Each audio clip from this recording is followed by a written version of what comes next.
are coming to you from Comerica Park in Detroit, where tonight Comcast Sportsnet presents White Sox baseball. It's Todd Frazier, Brett Laurie, Jose Abreu and the Sox as they get set to butt heads with Miguel Cabrera, Victor Martinez, Ian Kinsler, and the Detroit Tigers.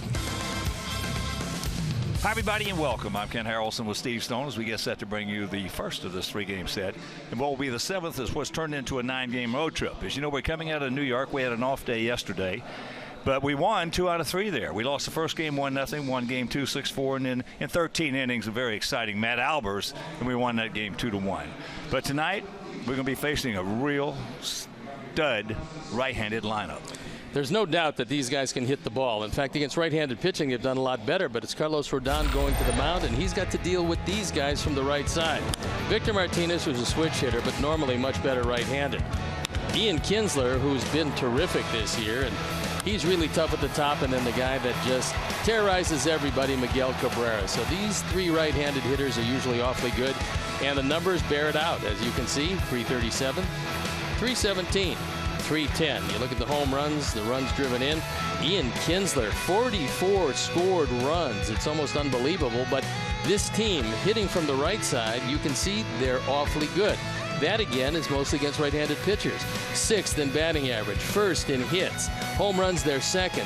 Runs batted in, they're 2nd. So this is a team that can wear you out, especially in this ballpark, but the Tigers are struggling, and hopefully they continue to struggle. All right, we got a youngster out there for us and a veteran for them tonight. We've got Carlos Rodon going to the mound for us, and last time out against Kansas City, he threw the ball very well. So we'll take a look at some of his offerings. That's a pretty good Kansas City ball club, and unfortunately we were swept in that series, but Carlos threw it very well. And Jordan Zimmermann, who they spent $110 million on, is just getting back off the disabled list. He had a groin problem, nothing wrong with his arm, and he's 7-2 this year, and he's awfully tough. He moves the ball in and out. He's not overwhelming, but he does have terrific stuff. So the last time out for Rodon, well, he was pretty good. You can see against the ALC, which is the American League Central, Jordan Zimmermann has been unbeatable. 7-0 ERA, .280, and this is a guy that is just a bulldog, and he's a great addition to this team. That's one of the reasons why they brought him in, but they haven't addressed the bullpen problem, and hopefully they continue to struggle there. All right, well, our guys are 73 and 73 all-time here at Comerica Park, so sit back, relax, and strap it down. White Sox baseball coming your way.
Sox baseball on CSN Chicago is brought to you in part by Toyota. Discover more in a Toyota. Visit buyatoyota.com or your local Toyota dealer today. Let's go places. Blue Cross and Blue Shield of Illinois. Through it all. Audi. Truth in engineering. And by Xfinity. Xfinity X1 will change the way you experience TV.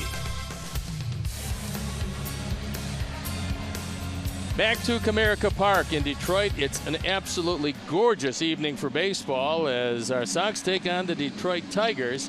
And let's take a look at how Robin is going to line them up tonight. It's kind of a depleted lineup with Adam Eaton leading it off. Tyler Saladino in the 2 spot. Todd Frazier hitting in the 3rd spot. Then Jose Abreu cleanup. J.B. Shuck in center. Austin Jackson still has had a foot problem. Brett Lawrie, who over the last 6 has been doing great. Then it's Jimmy Rollins, Avisail Garcia, and Alex Avila, both against their former club. The defense, and now Brad Ausmus is going to line them up behind Jordan Zimmerman. It's Justin Upton, Cameron Maybin, and J.D. Martinez in right field. Mike Aviles, the old Sox killer, along with Jose Iglesias. Then we have Ian Kinsler and Miguel Cabrera at first, with James McCann getting the nod behind the plate. And our Lexus pursuing perfection starting pitcher is Jordan Zimmerman, on for his 10th start. He hasn't pitched in a couple of weeks. He's coming off the disabled list. He had a groin problem, but he's 7-2, his ERA 2.5. He came from the Washington Nationals as a free agent, the first free agent in history to have Tommy John surgery and then sign a $100+ million contract. Take a look at the umpires for the game tonight. John Tumpane is behind the plate. Alan Porter at first. Paul Nart is at second. And the crew chief, Jeff Kellogg, is at third.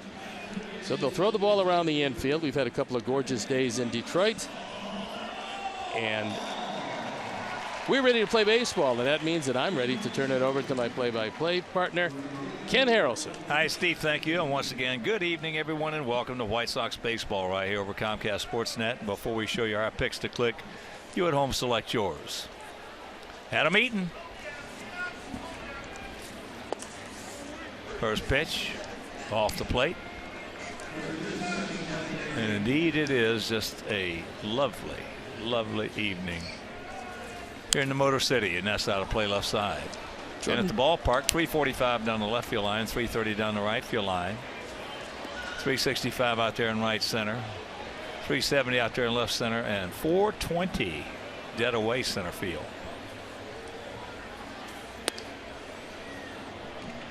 Tigers don't know what to expect from Zimmerman because he hasn't been out there in a couple of weeks. He's 6'2", he's 2 1/4. Last year at Washington, 13-10 in 33 starts.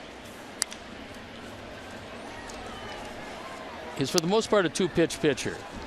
He's got a fastball, he's got pinpoint control normally with that, and he has a slider, and it's a good one. He'll change speeds occasionally with that slider, and they thought they were getting the missing piece when they got him for their starting rotation. That's high and deep into right center field. And J.D. Martinez is there. So with one out, let's check out our picks to click.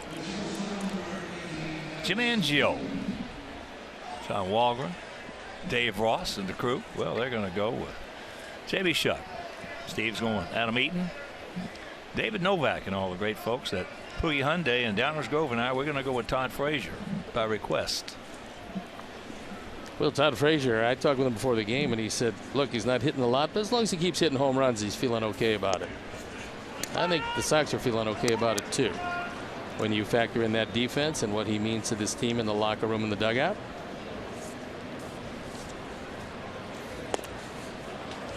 Tyler. Very quickly, the count 0-2. Well, we touched on it the other day. Batting average is the most overrated thing in baseball.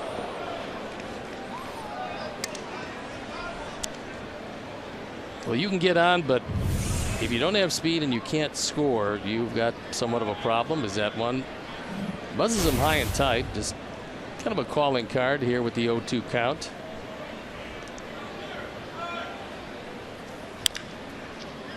Out and around it. Iglesias. 2 down. Talked to Omar Vizquel, the former just about a lot of things. Omar, a wonderful man and a great player, and will manage one day. There's a look at him. He was talking about Iglesias at shortstop, and I asked him what he's trying to get him to do. Well, right there, he's positioning him. He wants him more up the middle than he does in the hole. But he's saying, look, his natural tendency is to be as flashy as he possibly can. He's trying to get him to eliminate as much of the flash as possible without taking away what has been him since he came into the league. Well, that's the problem. Yep. Let's just put it where it's at. Latin players grow up learning a different kind of baseball than American players. It's just that simple. Yeah, they do that. And it doesn't mean one thing is right and one thing is wrong. It's just the way it's been. It's a different game they grow up in. But Iglesias is not among the league leaders in the defensive indexes because although he's got good hands, there's some balls that get through that look like they probably shouldn't. He's still good, and he came over in that three-way deal where Jake Peavy went to Boston. Avisail Garcia came to our ball club. Iglesias went to theirs. He did not go. So the count 1-2 to Frazier. 220, 17 homers, 38 driven in. Any doubt in your mind that Omar Vizquel is going to manage one day? No. Pretty smart player, huh? He was one of the smartest. It's hard in my career. You can't come up with a better than Vizquel and Robbie Alomar. No, that combination, no, that was state of the art. That was as good as it got. Yeah. No, and there are going to be a lot of Latin managers coming into this game. That's the way the game is evolved.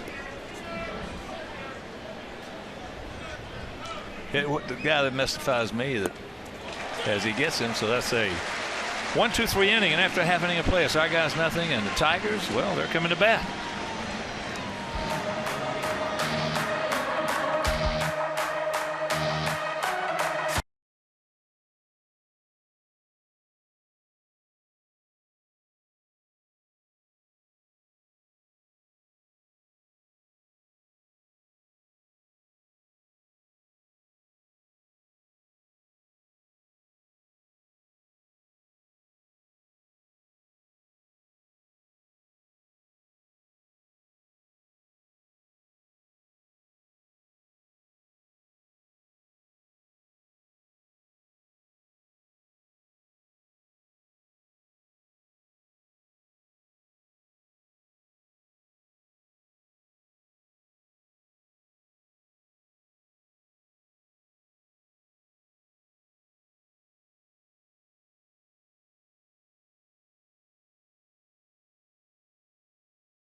And let's take a look at how the Tigers are going to line them up. Ian Kinsler at the top, then it's Cameron Maben, Miguel Cabrera, Victor Martinez, J.D. Martinez, Justin Upton, Mike Aviles, James McCann, and Jose Iglesias sitting in the ninth spot playing shortstop.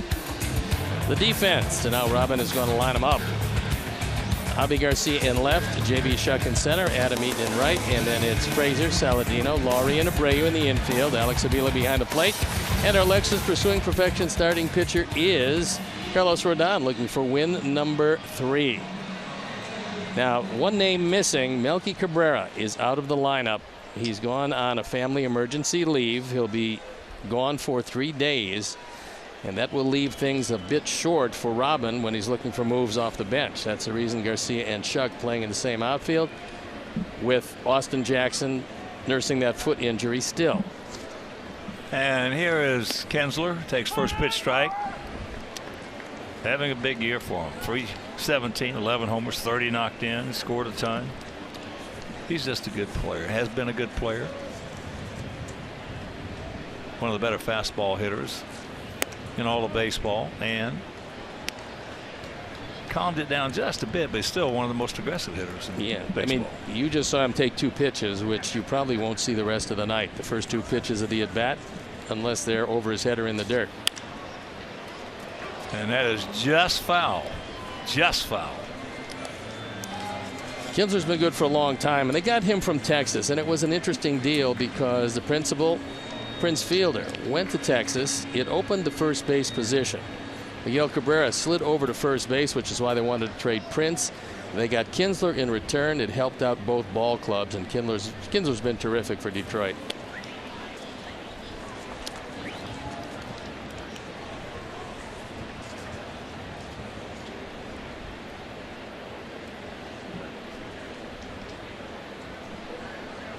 Two.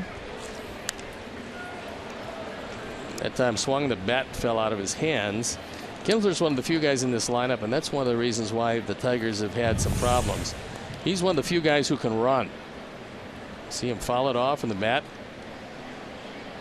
departs his grip. 7 out of 9 in stolen bases. This entire Detroit team has swiped 17 bases, so they are deceptively slow. Here you go.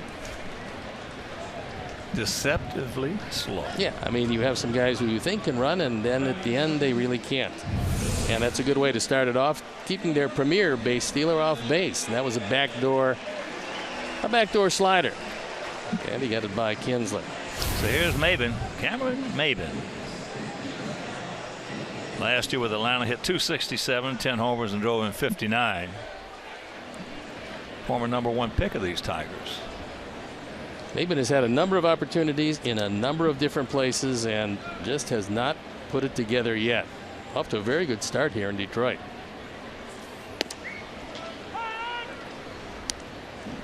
Takes first pitch. 0-1 to count. They had a center fielder from Toronto who could really go get him, Anthony Gose. But he didn't endear himself to the ball club. They sent him down. He has 3 days to report. And he showed up the next day in the locker room in duck hunting attire. Taking the full 3 days to go down to minor leagues, but he was going to go out and hunt some ducks. In the meantime, it doesn't make the ball club real happy.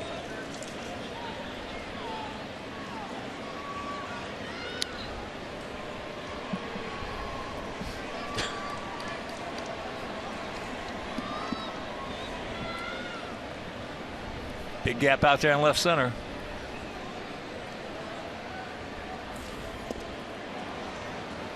Well, he's not going to do anything with that pitch.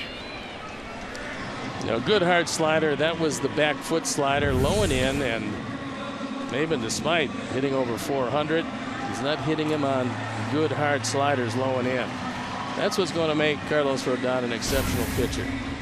Well, that's why right-handed hitters, the smart ones, which is a very small percentile,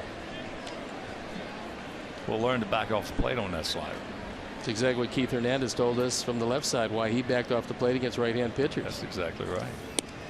I mean, if you want to take that slider away, back off the plate, because anything you see inside is going to be a ball, and then just look away. Seems like an easy concept. Well, the ball boils down to beating them arm side. If you're a right-handed hitter, you want to beat left-handers to right field. If you're a right-handed hitter, you want to be right-handers to left field. And you can force some of the action by positioning in the plate, in the batter's box.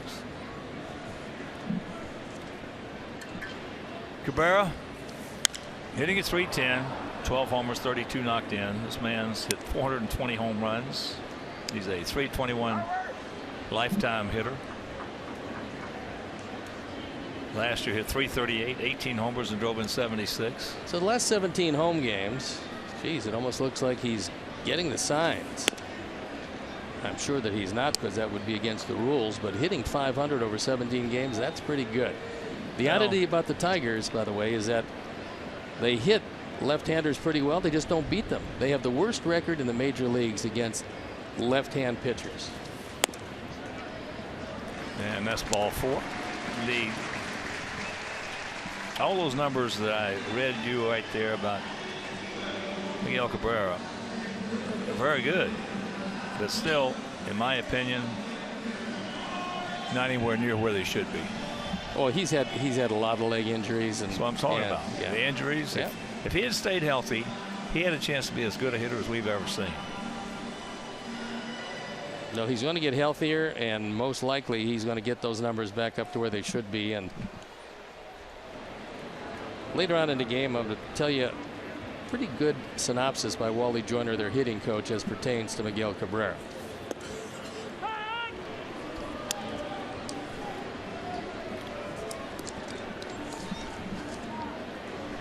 Here's one of the leaders of the ball club, Victor Martinez, hitting at .337, 8 homers and 32 driven in. There you see this year, left-handed has been much better, especially in the power department.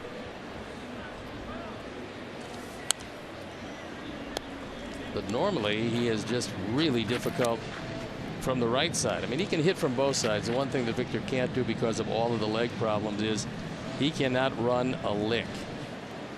So if he's at second and they get a base hit, real tough for him to score.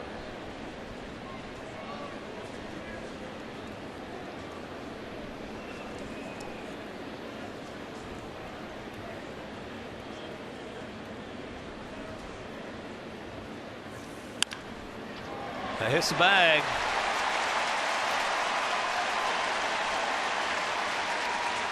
So now that 2-out walk on third base as Victor moves into second. That's his 13th two-bagger.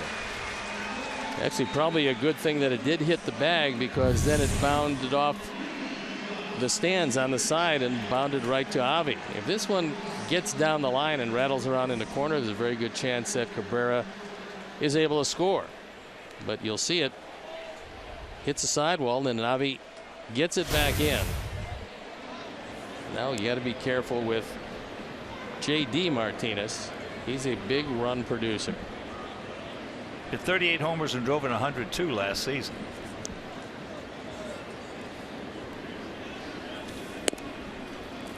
Nice play by Alex. J.D. hitting at .244, 11 homers and 30 knocked in this year. And he has faced Carlos 3 times, has 1 hit, and that one left the park. Well, you've got Upton in the on-deck circle, who's hitting .215 and has really struggled in the early going.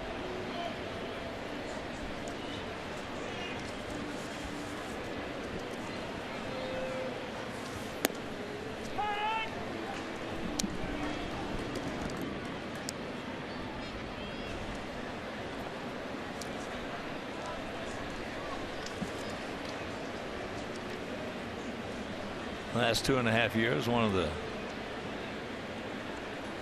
better stories in baseball.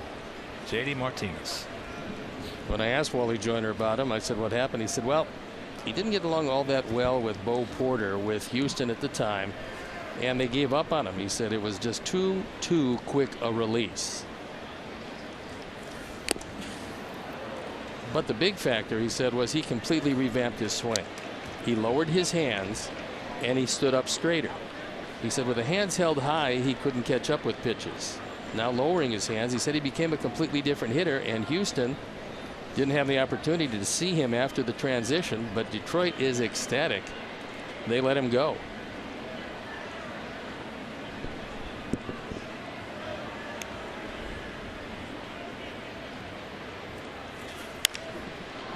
Well, very seldom you'll ever hear a story about a team trying to trade for a guy. In this case, Detroit trying to trade for Martinez with Houston. They turned down that deal, Houston. I know. Then they released him, and then Detroit picked him up, poof, for nothing. For nothing. Yeah. Well, that good hard slider in the dirt, the back foot slider here, if you trust that Alex is going to block it, is probably a very good pitch. That's a good pitch to any right-handed hitter anytime, especially with 2 strikes. They get a fastball right down the middle, and fortunately fouled it straight back. He's fanned 60 times this year. As you can see, the Honda pitch tracks will show you it is down the middle. 60 strikeouts in less than a third of the season. Upton has 74 in the on-deck circle.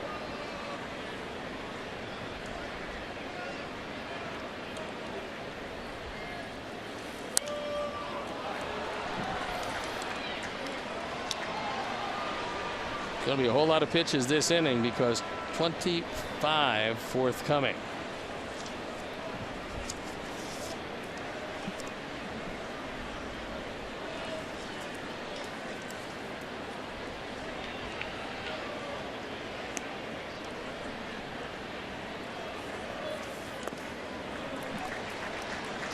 It's a good stop. 2-2 the count.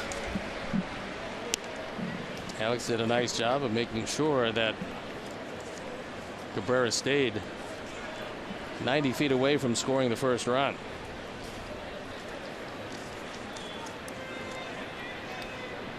Big gap out there in left center.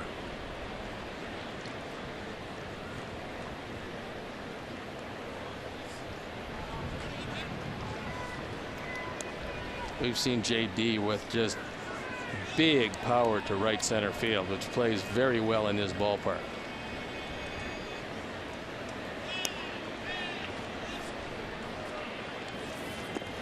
Full count.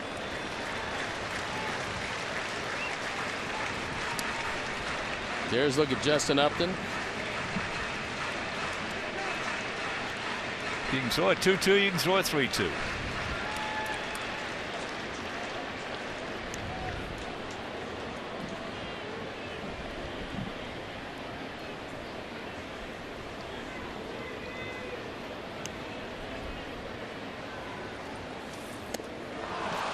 He did, and he gone. 3 strikeouts. They strand a pair, and after 1, no score.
Profile, and it belongs to Jordan Zimmermann.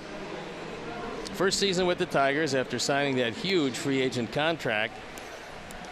20 over in 7 seasons with the Nationals. AL Pitcher of the Month for April, only 5-0 in April, and he pitched a no-hitter in 2014 against the Marlins, and there he is. Jordan Zimmermann,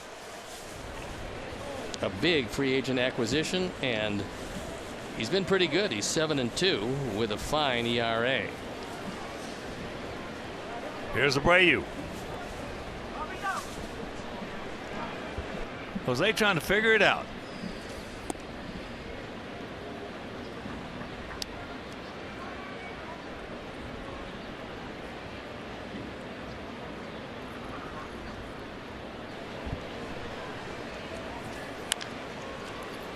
Softly hit.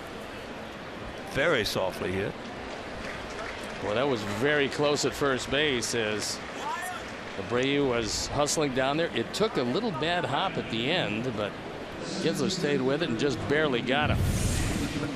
It's just so soft. He almost didn't get to him at all. Nope. Out by about a half step.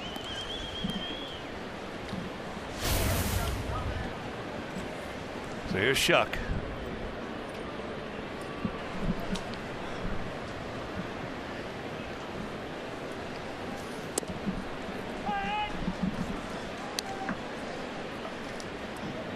Shuck.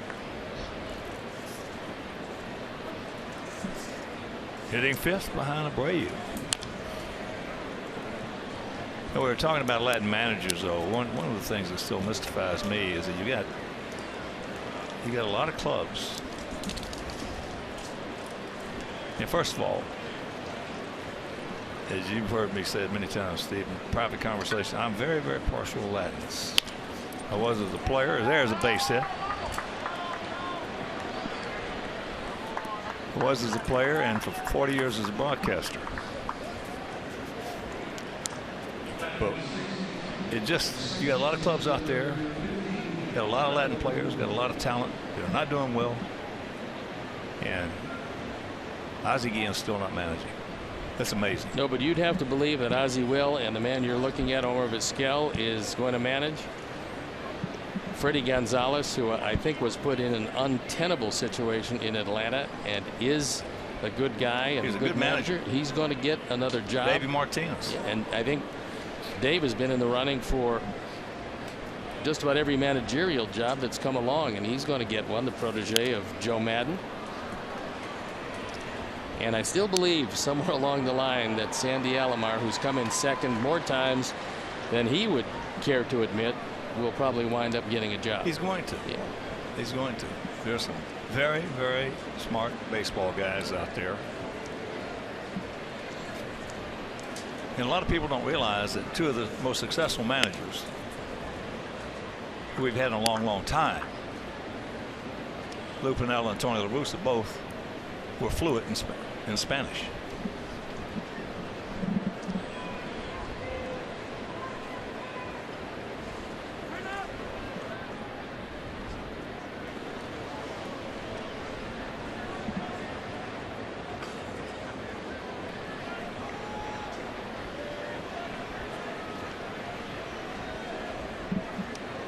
Laurie with a 1-1 count. James McCann has not hit the ball well, but he's a good receiver. He's got a couple of mechanical flaws, not too many as a catcher, but he can catch it and throw it pretty well.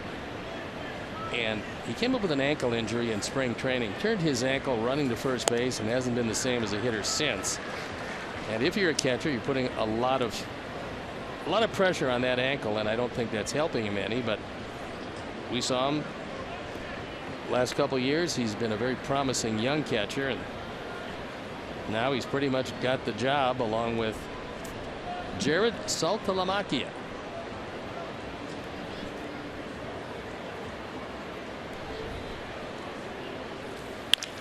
Well, there's a bullet. Boy, it's a good thing that was a couple of feet to the left of his head.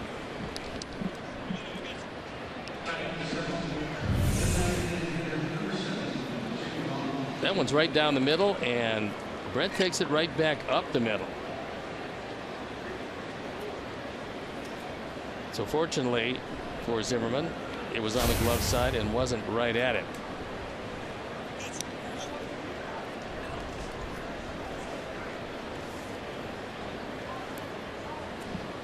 So here's Rollins, Jimmy, at 225, a couple of homers, 8 knocked in.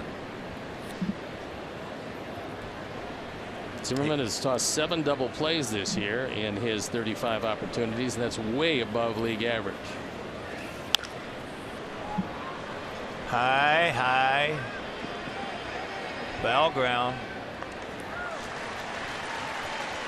And caught. For out number 2.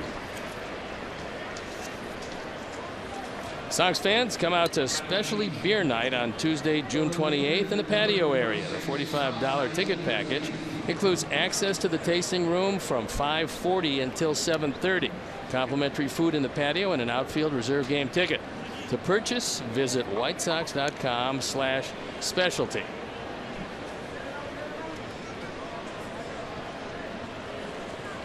Gonna bring up Avi. He had 243, 5 homers, and 18 knocked in.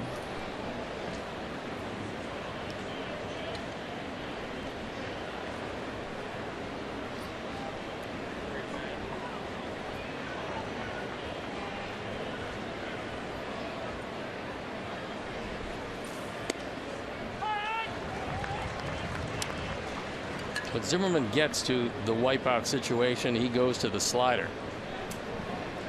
And that slider is good enough where he'll have a whole lot of the right-hand hitters specifically chasing after it out of the zone. Well, I was talking with Todd about it before the game. That ball hit hard, and that's going to be a base hit. So here comes Shuck. He scores, and it's 1-0 Sox. Rockets off the bat of Laurie and Garcia. Not much better than doing some damage against the team that traded you away.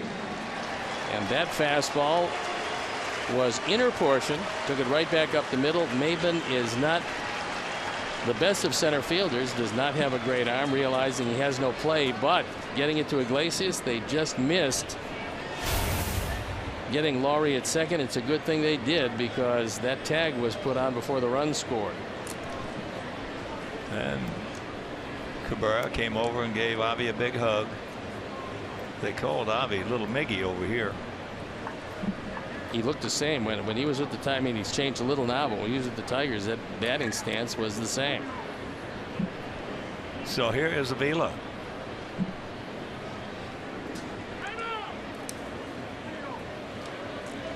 But I asked Todd about Zimmerman. He said fastballs, a lot of fastballs. He likes his fastball and slider. And he said pretty good slider, which meant he's got a good one. Well, there you see fastballs 55% of the time, his slider 32%. That is a big number. Changeups very infrequently. Curveballs, well, that maybe is a bigger slider. He doesn't officially throw one of those, but when he makes it break bigger, it can be used as a curveball. No. Ball's off the plate.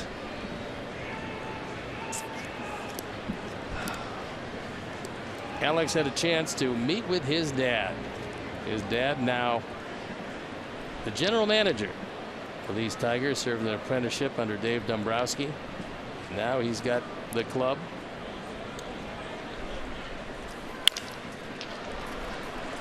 Kinsler's got him, but 3 hits, RBI single by Avi, and we lead it 1-0.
Back here. Hey, Sox fans, if you love Chicago sports, you won't want to miss another great episode of Beer Money, airing Sunday night on CSN. Watch contestants test their sports trivia knowledge for the chance to win cash. Beer Money, presented by Coors Light, Sunday at 7 p.m. on CSN Chicago. You're telling me that Dan was really excited I about want to Beer tell you Money. what, I enjoyed this. He was a very excited guy. He's always yeah. I mean, I watched some of the games and he is great. He was ecstatic to be there. He is. He was excited. Oh yeah. He was a lot of fun. What a pitcher. 18 years. Yeah, pretty amazing. And he was a closer a lot of those years. Oh, yeah. One of the greatest left-handed relievers in the game, in the history. I guess you got to go for the greatest left-handed reliever. You got to go with Roscoe, I guess, because of all the longevity. They pitched till he was 100. I know it. You know. I think he was 46. He was still out on the mound. But Dan's right there in the top 3 or 4. Yeah, he is. There's a chopper deep in the hole, and forget it.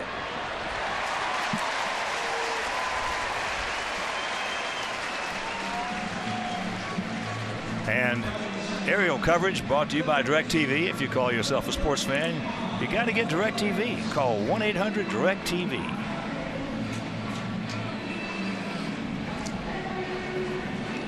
Here's a guy that's really struggling. However, in his history in his game, and he's played a lot for a lot of different teams, he's always swung the bat well against our Sox. Indeed, he has. Those numbers aren't too impressive, but he's worn out right center field. And he has had big hits against us.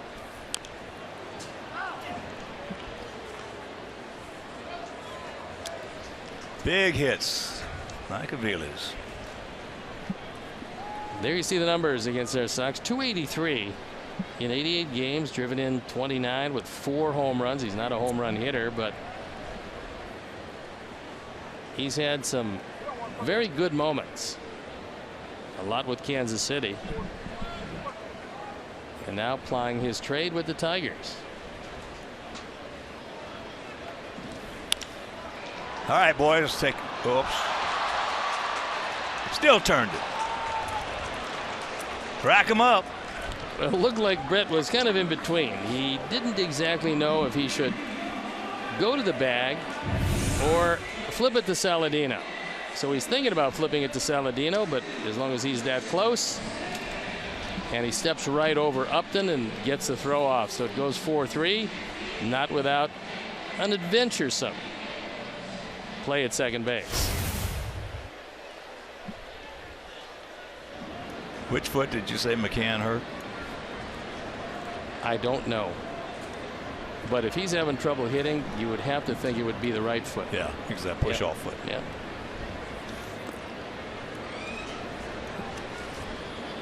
.99% of the time, if you're going to have trouble with the foot and hitting, it's the push off foot. Well, unfortunately for him, doing it at first base and doing it in spring training where he didn't have a chance to have it heal properly, it's just really plagued him, because this guy looked like he was going to be not only a good catcher, he looked like he was going to be a pretty good hitter. You better believe it. Last year when we saw him, he looked like he knew what he was doing up there. He hit 264, 7 homers, and drove in 41 in limited action. That ball hit deep in the left center field. And this game is tied at 1.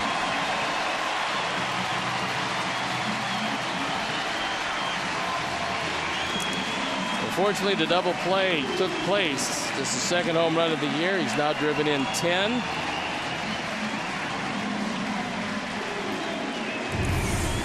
And our fourth home run replay. It's a fastball, and he hits a towering fly ball that is just far enough. I think Avi thought he had a chance, and at the end it just drifted away from him. So very happy Tiger dugout, and we've got a brand new game. And here's Iglesias. And John Walgren tells us indeed his injury was his right ankle.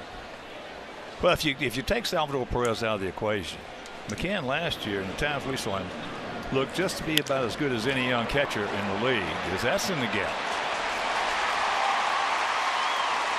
So that's going to be a double. That's his 7th two-bagger. That ball was up, out, over the plate. This is a huge center field. And if you don't have a burner in center, you've got a problem. That's a high fastball. Iglesias does split the gap.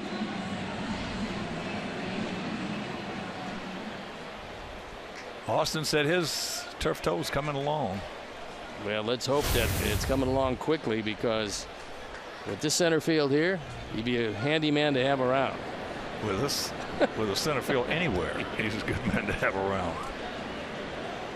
So here's Kinsler. Struck out his first trip. And there's a changeup low and away. Yeah, Austin's just absolutely come into a Sox uniform and solidified that outfield. I think the best thing that happened was that he's been able to give Adam Eaton some advice on right field where to set up. Adam gave Austin a whole lot of credit for telling him where to go, when to get there, how to change on counts, and Adam Eaton's turning it into, at least at this point, a Gold Glove right field year. Indeed, he has. If he continues to play like this, there's no reason why he can't win it. It helps so much to have a guy out there who controls the outfield. And that's Souvenir. Yeah, if you get, and it doesn't have to be a center fielder. It could be a corner guy. Al Kaline, Hall of Famer for the Tigers. He controlled that. They put a shortstop in center field, Mickey Stanley, and won a World Series with it because Kaline controlled that outfield. He positioned them.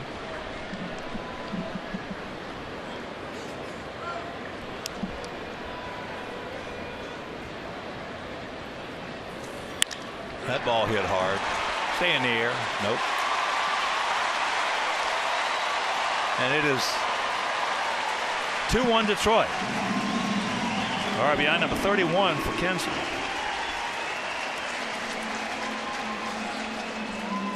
A lot of production out of a leadoff hitter. 11 home runs, 31 driven in. And that was a backdoor slider. He got him on it the first time up. And you know that Kinsler's thinking about that. So he dumps it in front of Shuck.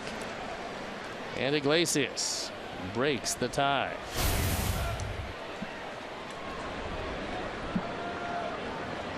So here's Maben. Struck out on the slider, down and in. There he goes with a Lance Johnson. Bad job right there by Maben. Right-handed hitter, you can see him breaking, you can see him going, and he still swings at it. Meanwhile, they come up with a pair and they lead it 2-1.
Coldland to look forward to Miller time later in the game, brought to you by Miller Lite.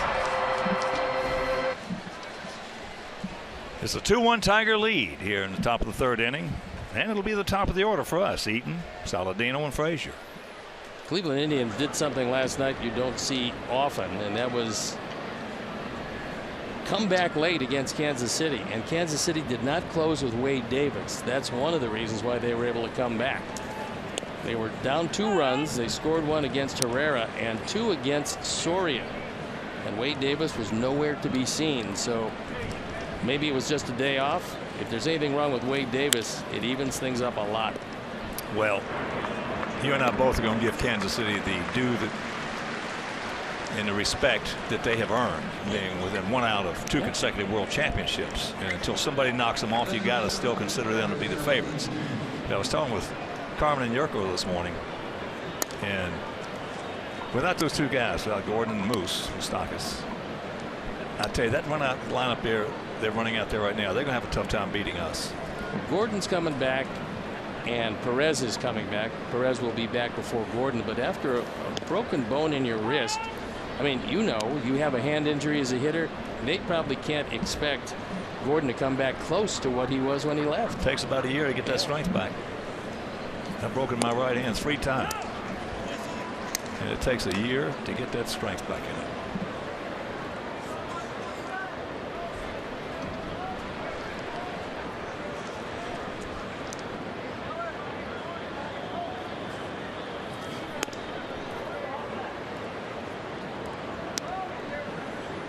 And that's what it looks like with Cleveland and our Sox a game and a half back at Kansas City. Detroit comes into action today, 5 games back. And Cleveland got Carlos Carrasco back. Now they got the same situation with Michael Brantley because he's been hurt a couple of times. He had off-season shoulder surgery. They know he's going to come back. They don't know when, but they don't believe as an organization he's going to come back with anything close to what he was the last couple of years when he was the leader and the offensive presence in the middle of that lineup. They got some very good starting pitching and a pretty solid bullpen.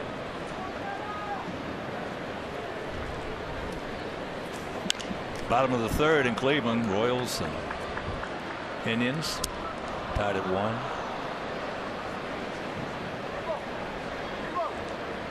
Well, Cleveland's going to be there all year, in my opinion. They've got a terrific manager, and even with all the mixing and matching that has to be done, Terry is up to it. It's only one problem. As that one popped up, and Cabrera makes the play. 2 down. Problem for the Indians is that for one reason or another, and one is that they certainly haven't drawn, and a lot of people speculate that it is and always has been a football town, although they're playing the Warriors in the NBA Finals. But they just don't spend a great deal of money. And without spending money, I mean, there's going to be some definitive moves at the trading deadline. Could very well be that this particular race becomes a general manager's race when it comes to what you're going to spend and who you're going to acquire. That's a great point. It really is. Great point. And you framed it well when you say this could be a general manager's race. Well, you got 4 teams that are sitting there, and they're close to one another. So an easy inning for Zimmerman, and he leads it 2-1.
Central on CSN is Chicago's premier nightly sports wrap show featuring the latest stories, game recaps, highlights, interviews, and more.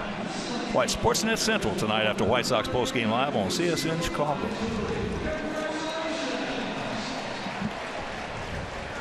There's another man.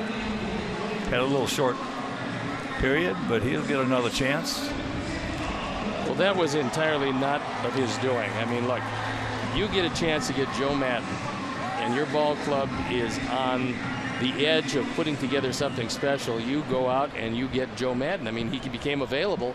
You can't blame the Cubs for that, but Renteria didn't do anything wrong there. I told Theo in spring training 2 years ago, after we played him over at their place. That's going foul. Harris and my wife and I are walking out after the game, and Theo comes walking by. Hi, Hawk. And I said, hi, Theo. I said, Theo, you just made the best deal you made since you've been here, buddy. He said, what's that? I said, hiring Joe Maddon. That's for sure.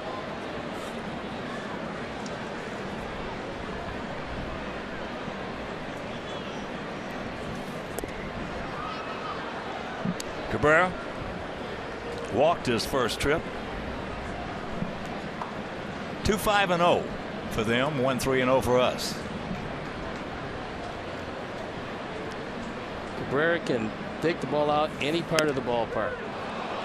But not this time. He gets rung up, and that was in the zone. He just got outguessed. Now he looks back at John Tumpain, but that ball had the whole plate. I mean, this is a no-doubter. Take a look at a good fastball. He's guessing something else. Well, you can't put the numbers up that he does unless you look for pitches. I mean, you just can't go see ball, hit ball, and put the numbers he does. Nope. You got to guess. You got to look for pitches. Okay, he's the smartest hitter in this league without question. Yeah.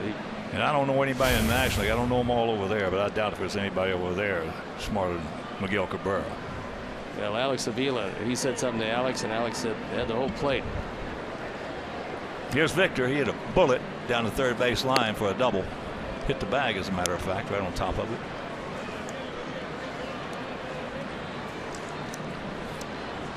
That's the first thing the great Ted Williams, splendid splinter, the thumper, would ask you when he first met you.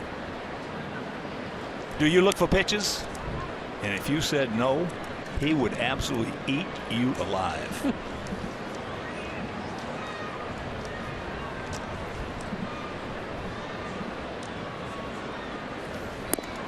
Some of the greatest hitters we've ever seen. And Cooperstown is filled with them, with guys who look for pitches almost every pitch, certainly up until 2 strikes.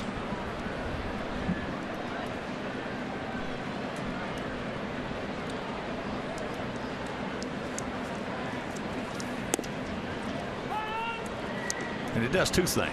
It gives you a better, because occasionally you're going to be right. But it also gives you a better frame of mind, because when you're thinking about that, you're not thinking about mechanics. You're not thinking about your swing.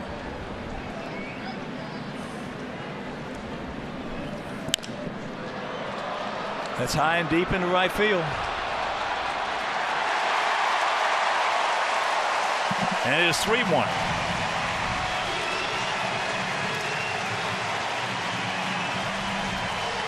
Victor continues to put together a big year. His 9th home run, his 33rd driven in, the 2nd home run of the night, thrown by Carlos Rodon. And our 4th home run replay. We told you how easy it is to flip the ball out to right field. And for right-handers, it's a lot easier than for left-handers most of the time. So here's Martinez. You do not have to be strong to hit a ball in those seats out there in right field if you're a right-handed hitter. No, that's as short a right center as we've seen in a while. Alan Porter says he did. Alan, one of the better umpires in this league.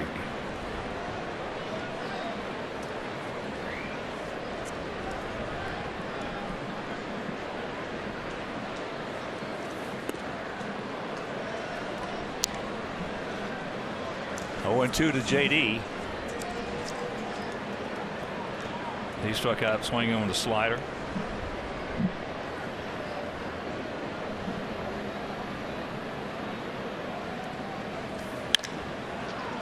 Hopper to Hopper.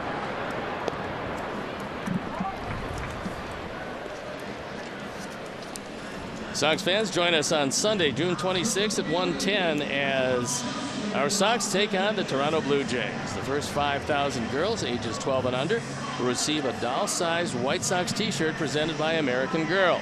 For tickets, call 866-SOX-GAME or visit whitesox.com. It's 10 home runs now given up by Carlos, and that gives him the team lead by 1 over Matt Latos in that dubious department. Here's Upton, had an infield single. Justin Upton. Along with his brother Melvin, they're the highest drafted brothers in baseball history. Justin was the first overall pick in 2005. Melvin, the second overall pick in 2002. The Upton guys did it pretty well.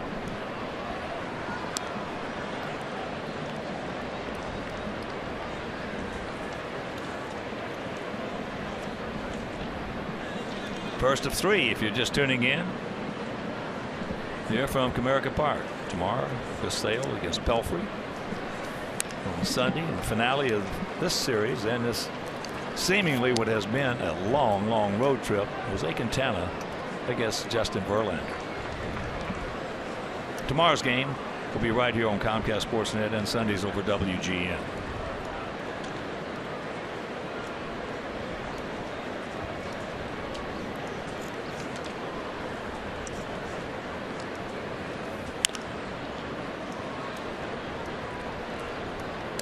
Upton's had some pretty big years. 31 home runs, 88 driven in with the Arizona Diamondbacks.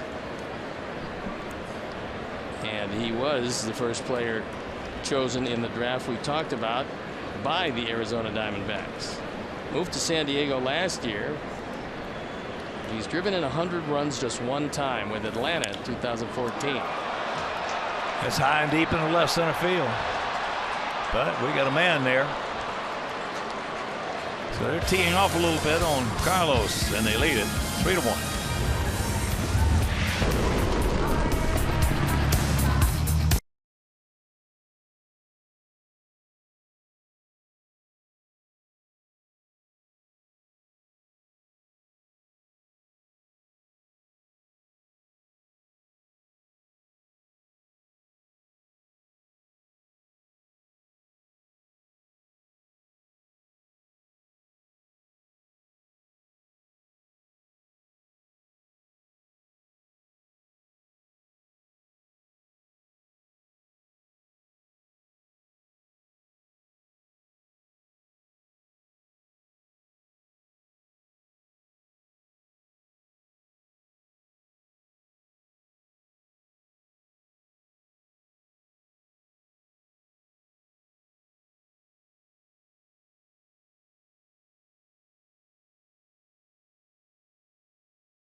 Dan Hayes all season long on CSNChicago.com, presented by The Great Escape.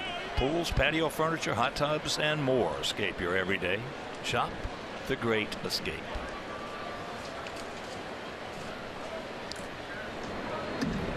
Here's Abreu. 0 for 1, grounded out to Kinsler.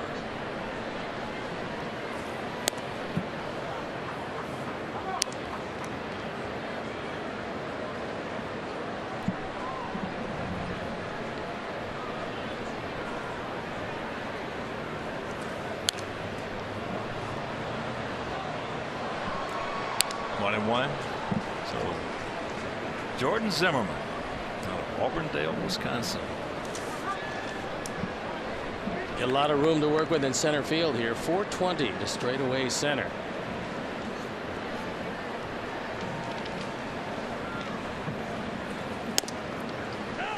Takes a strike. Not on the inside corner. Zimmerman was a terrific football player in high school. So he's got that football mentality. And there's the shove to the right, base hit. Leadoff man aboard. Nice inside out swing and took it just to the left of Kinsler. A nice way to start off the 4th inning. This ball's on the inner third.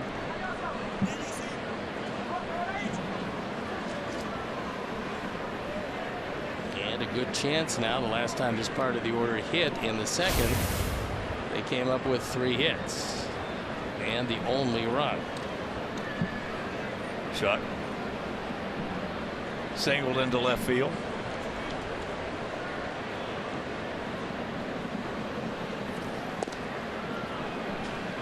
And that's off the plate.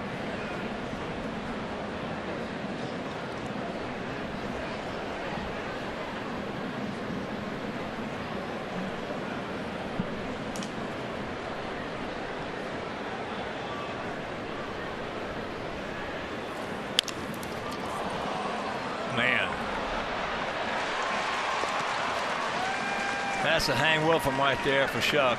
Now they have to see if Zimmerman is okay, because normally this one is right back up the middle. JB hit it awfully hard. It got a piece of Zimmerman, and McCann is out there to talk with him.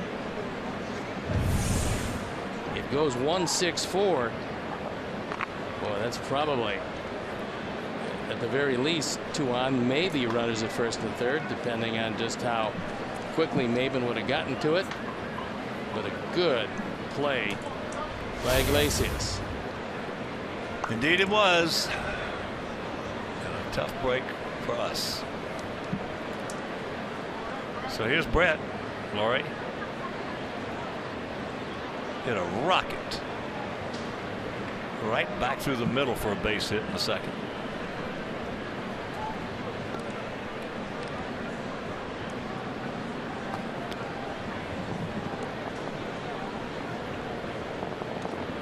Outfield for the most part straight up. Bit of a gap in left center.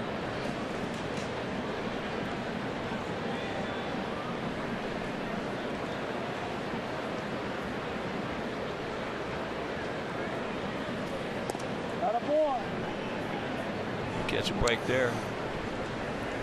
Come on, man, find a gap.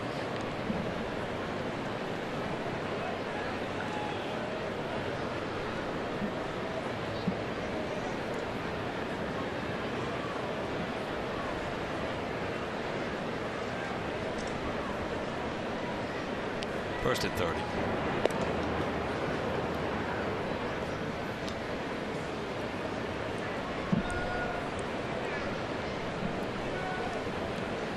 After 3 in Cleveland, Indians leading Kansas City 4-1.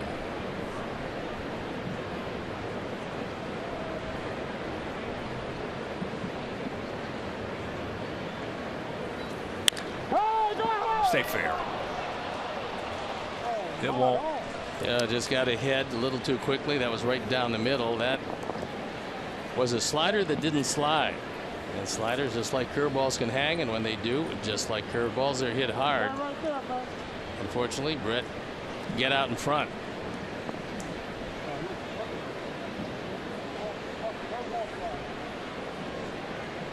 Cubs shut out the D-backs 6-0. Lackey 6-2. Bradley, the loser, 2-1.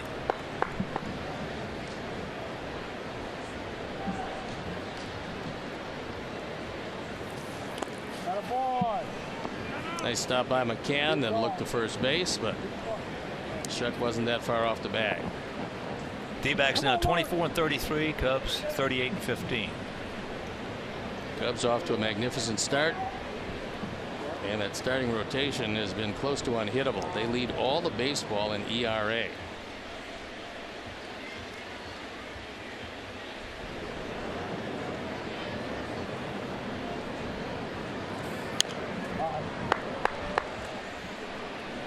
It's the old saying, if you don't have the horses, you're not going to win any races. They got plenty. Chris Bosio's finally got him some horses over there. They got plenty of horses. Chris, good pitching coach.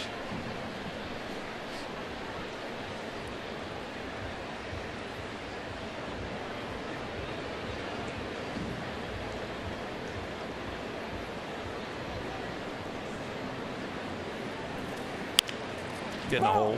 Nope. Nice pick by Aviles. They can't get him at first. So 2 down. Enjoy all the benefits of being a White Sox season ticket holder by purchasing a prorated full season ticket package. To purchase, visit whitesox.com or call 312-674-1000 today.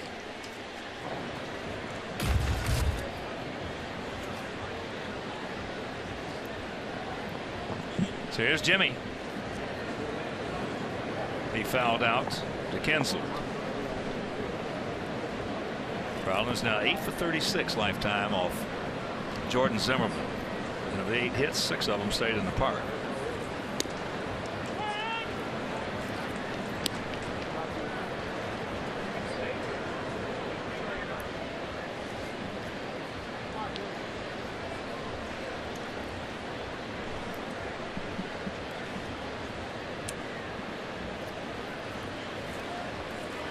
Decent lead, just a decent lead by Laurie.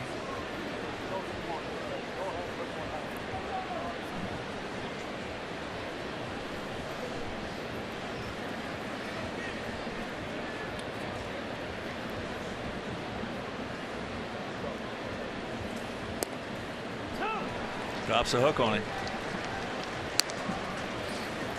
0-2.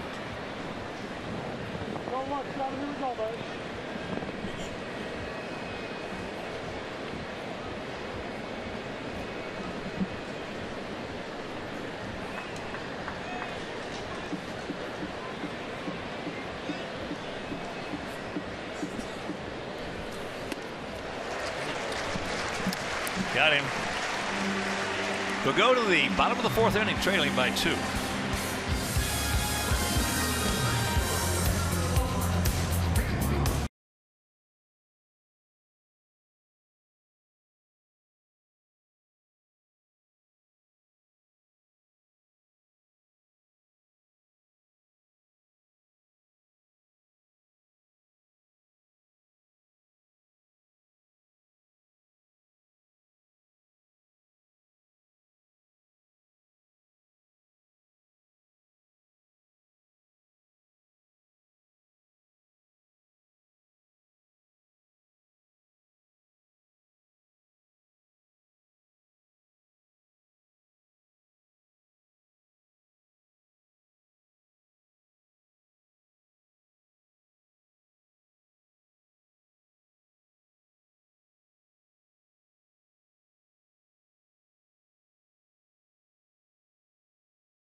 Brought to you by Travel Wisconsin. Plan your fun today at travelwisconsin.com. And we'll take a look. 2 more with the Tigers, then mercifully this road trip will end. And then it's the Dusties who come to town. The Nationals on Tuesday, Wednesday, and Thursday after the off day Monday. And Bryce Harper has been nicked up a bit. We'll see if that continues. And tomorrow, that's from the old Negro Leagues, the Chicago Americans. And that's what the Sox will be wearing tomorrow as Chris Sale goes to the mound. And here's Mike Aviles.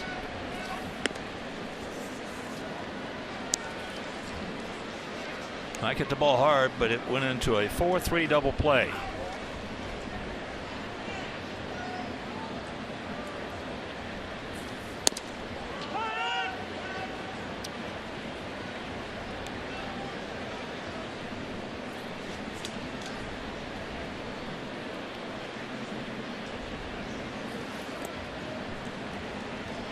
2-1. 3 runs, 6 hits, no errors for their guys. 1 run, 4 hits, no errors for our guys. They have 2 home runs.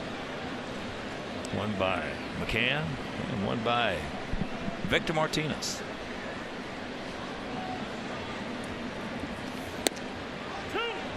Grabs the strike there. 2-2.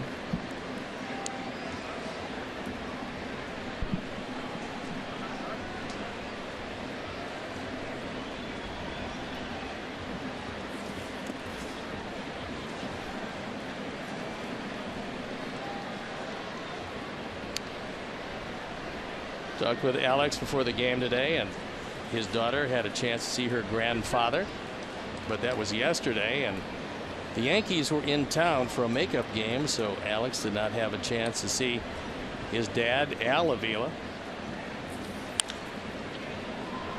That's foul.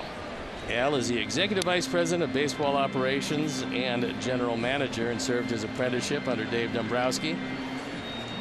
And he's going to turn into a very good GM. And Mike Ilitch, the owner, is going to spend as much as it takes to try to get this job done. But they have got to rework that bullpen because it's been most disappointing in the early going. They got a couple of guys that they can depend on. And other than that, it's been very difficult for them. All right, take your time. 1 out. That bullpen's been in bad shape for a long time. Yeah, they thought, and usually what happens is you think you're assembling a ball club that is going to be good enough, and you make some acquisitions and you think you're going to fill the holes in the pen, and sometimes it just does not work out that way. Well, they've had the position players and the starting pitching to do a lot of damage in this division for a long time. Well, they thought they got a premier setup man in Mark Lowe. He's got a 7.79 ERA, so it's been really tough for him.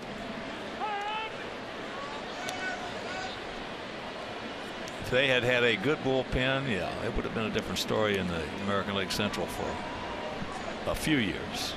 Frankie Rodriguez has done a nice job at the end. He's got 15 saves. They got the second worst bullpen this year. Yep. 4.71. Been very, very tough for them. So it's that old saying, let's get to the bullpen in a hurry. Something you don't want to say about too many clubs. Bullpen's a little different. Al Kaline and I were talking about that earlier before the game, about how his certainly has changed in that issue. Here you go. 5 strikeouts. And here's Iglesias, who doubled into left center field.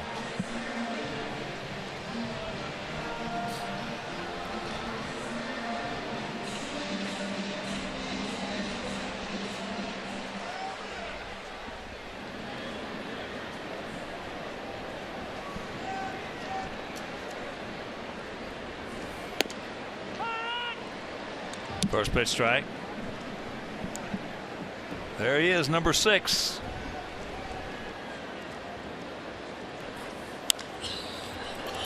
What a player.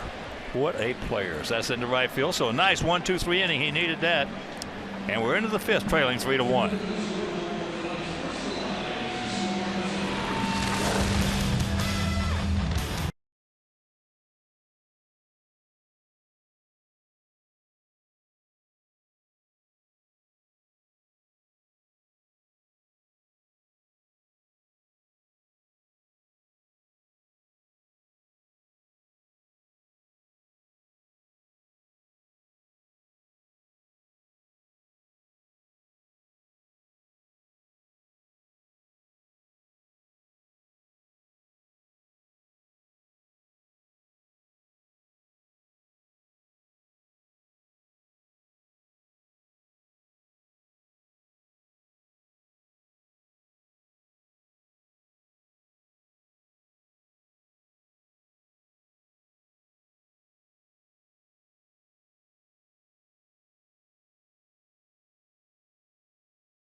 Mechanicsville Telephone Company in Mechanicsville, Iowa.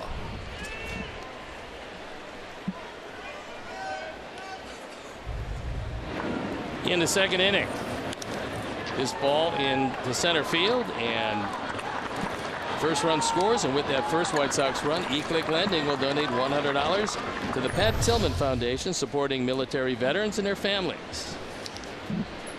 And here is Avi. We're in the top of the fifth inning. We trail it 3-1. Watch out. Breaking ball, got away.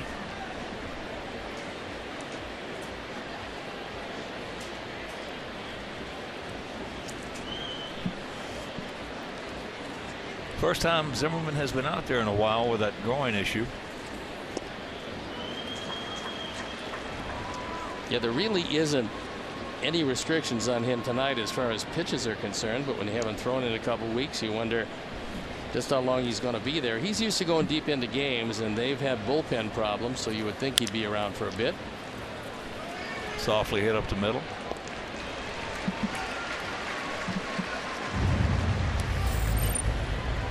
And we'll take a look at Zimmerman coming up with a groin injury, and that put him on the disabled list. That was on May 22nd.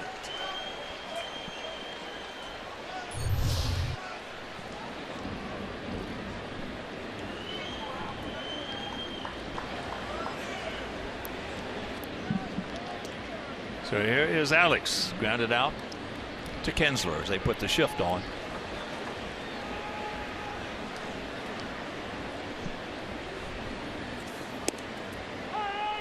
Takes first pitch, strike.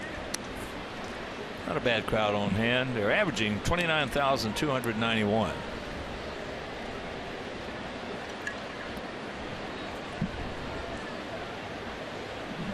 All right, Alex, just put one down on the left side now. That's too late. 0-2. If they show any signs of life, and they have occasionally, then they're going to start to draw, because this has always been a very good baseball town. Well, this used to be my favorite team to play against, the Tigers. It was very spirited, let's put it that way. Checks it up.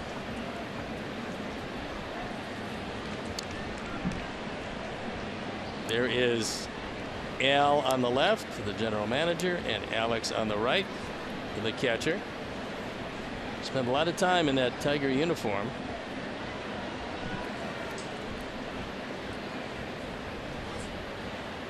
I don't know Al,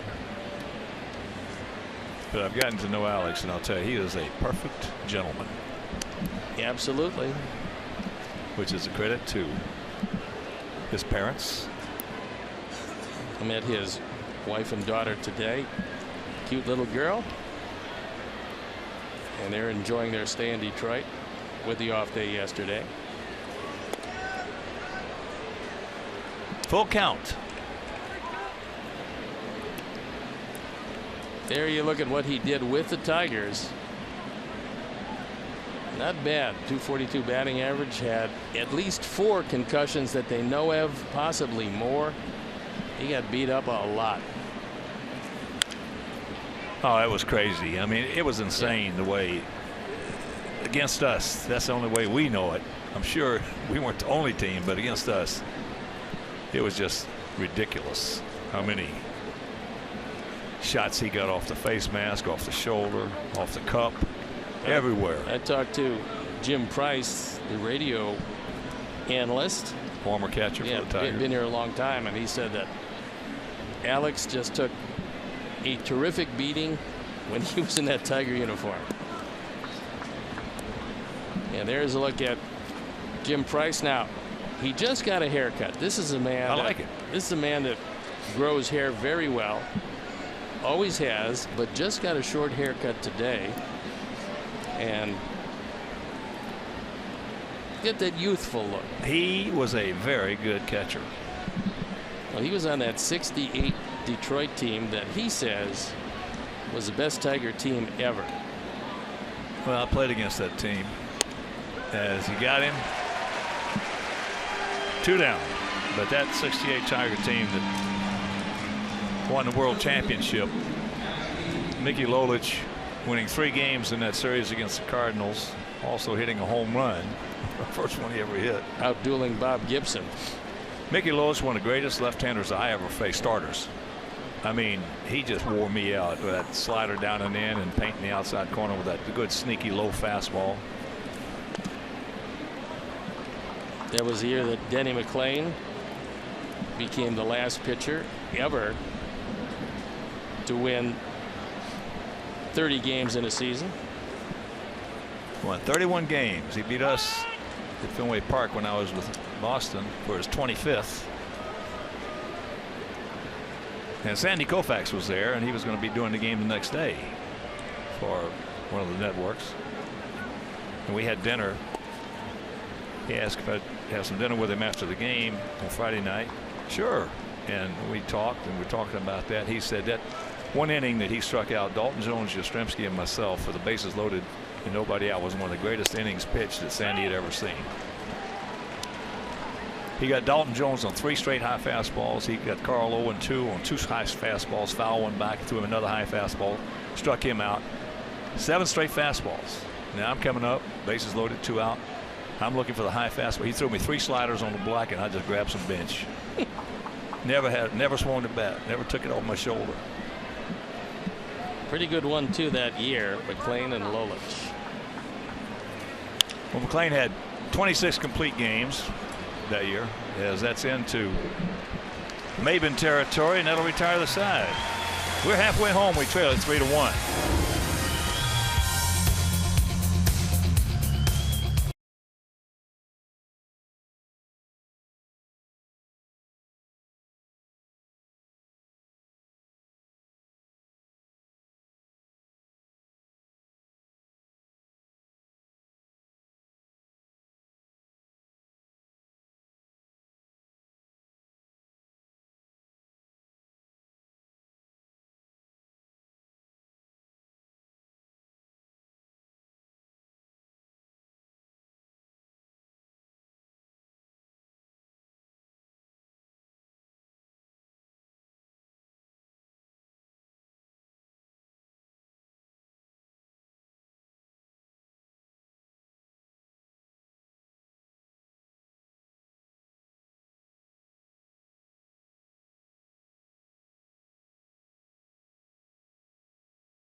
Buddy, well, Dave Ross is just telling us at the break there that when you go on the emergency, family emergency, you have to miss 3 days. It's not an option. Yes. So here we go. Bottom of the 5th. They lead it 3-1. Top of the order, Kinsler, Maben, and Cabrera. Kinsler 1 for 2 with an RBI.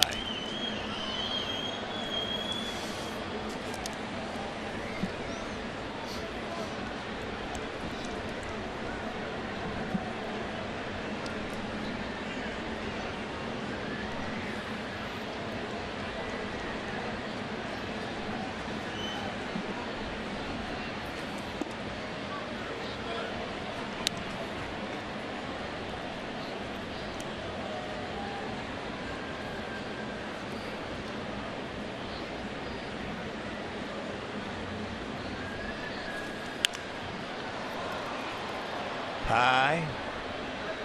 Ivy.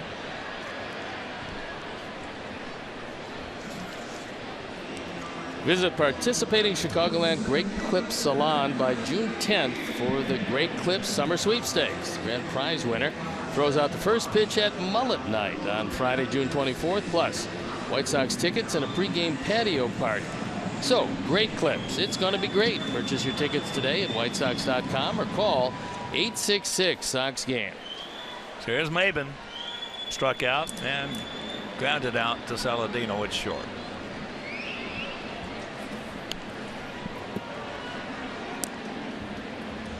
Had a bad idea, just not particularly good technique, as he has that bat almost behind him trying to push it to the right side.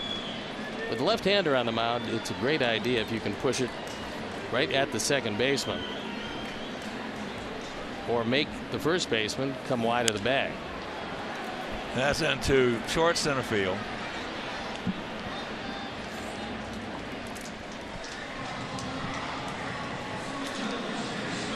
And aerial coverage brought to you by DirecTV. If you call yourself a sports fan, you got to get DirecTV. Call 1-800-DirecTV. So here's Cabrera, a walk and a strikeout.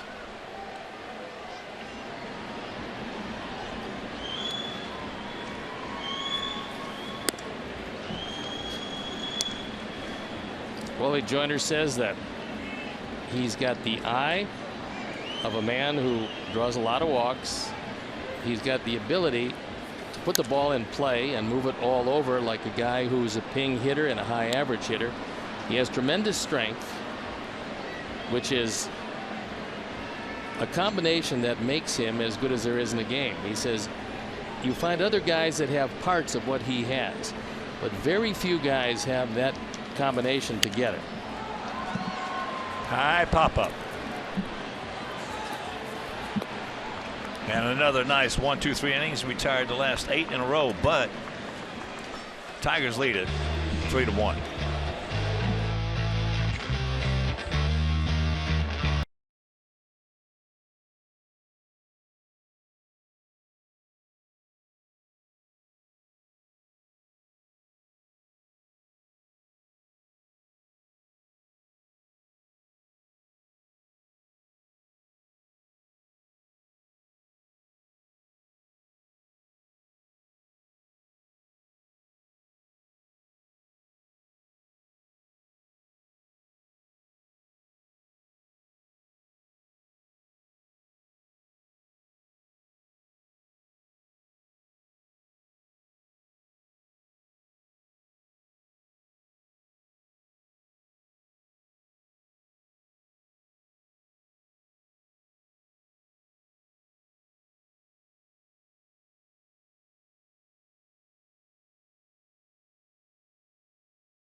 With White Sox checking and an official White Sox MasterCard debit card. Only available at your local Wintrust Community Bank. So go to wintrust.com/Sox to learn more. Member FDIC. Well, it might behoove us to start trying to work the baseball a little bit. Can't do it right here with them playing in normal positions, but if they start shifting, lay it down and get them on first base. As there is ball one. Saladino was grounded to short and fouled out to Cabrera at first. Aviles is in at third base. He's even with the bag. Now he takes a couple of steps back as Saladino did not show a bunt.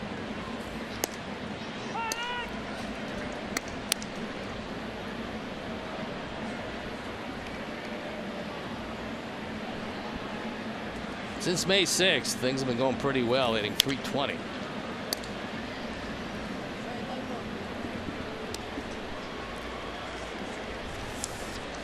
Couple of home runs, 10 driven in,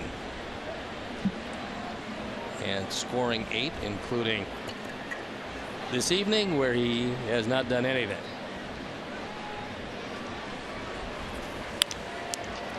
Ball hit hard, but hits the mound. Karam's over towards Kinsler, and that's a tough break right there for Saladino.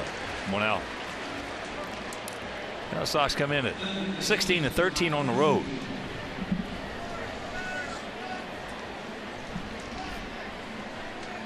(13-12) at home.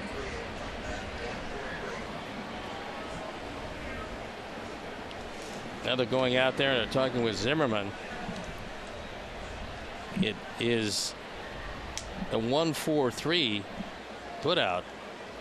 I think they were checking if he was okay.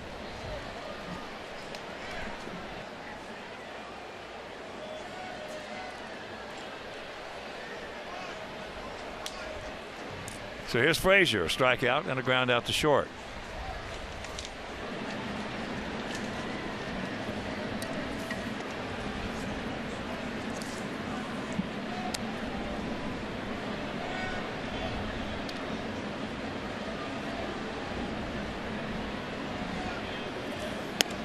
There's a strike. Take another look at this.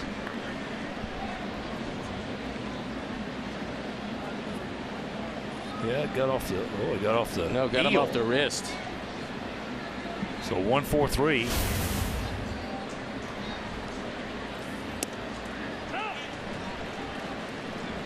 And the count 1-2.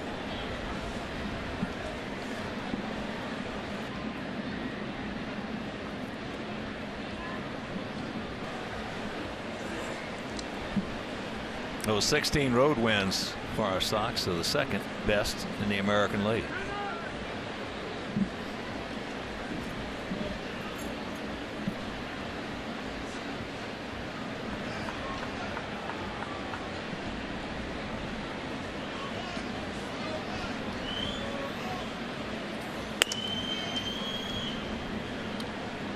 That one at 91, up and out.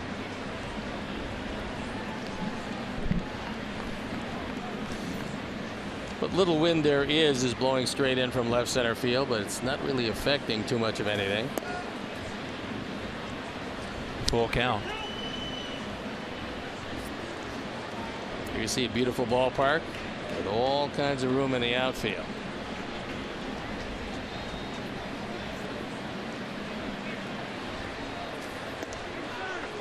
And there is ball 4. So that is the second walk. Check that first walk issued.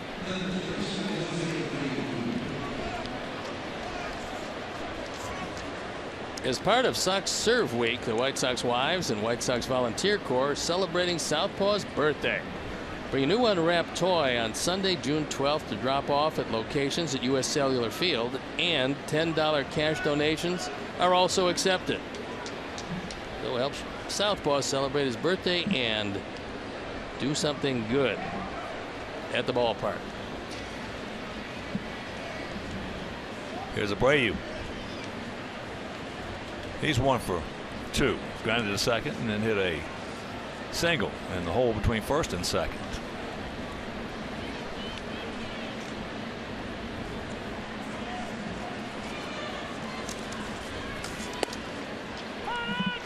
Takes a strike right there. Sox looking for their 50th home run. Tigers have 69. We're playing 2 home run hitting teams back to back, the Mets and the Tigers. Boy, the Mets got some bad news today.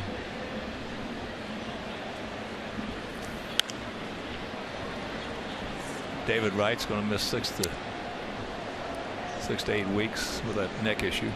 Well, we talked about it in New York. I was absolutely shocked they didn't put him on the DL because he got a herniated disc, which necessitated taking an injection into that along with spinal stenosis, and they hesitated until they couldn't wait any longer. But He's really battled a lot of back problems in recent years. I talked to him yesterday, and he sounded good, but he very, very disappointed.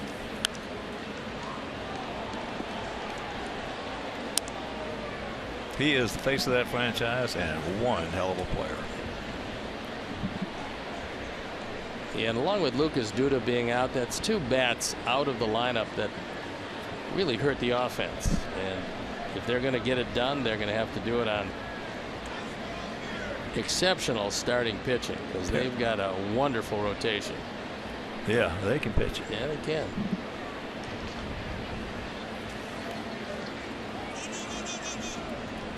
Yeah, you lose Wright for a couple of months, but they're one team, because of that pitching, maybe can overcome it.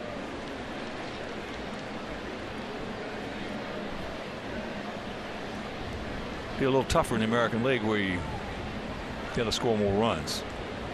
Well, they might be able to make up some of that lack of offense with a designated hitter, but in the National League, you don't have that luxury. You don't have to score as many over there.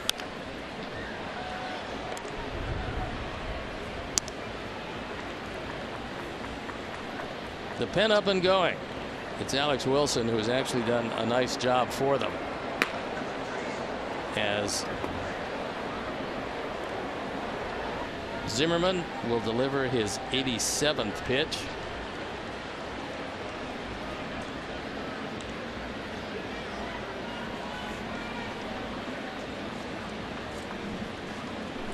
One out, one on, and the 1-2 pitch. That ball hit hard into the gap. Nobody's going to get that one. Todd reading it perfectly. He's going to come around. He's going to score on the double by Abreu. And it's a 3-2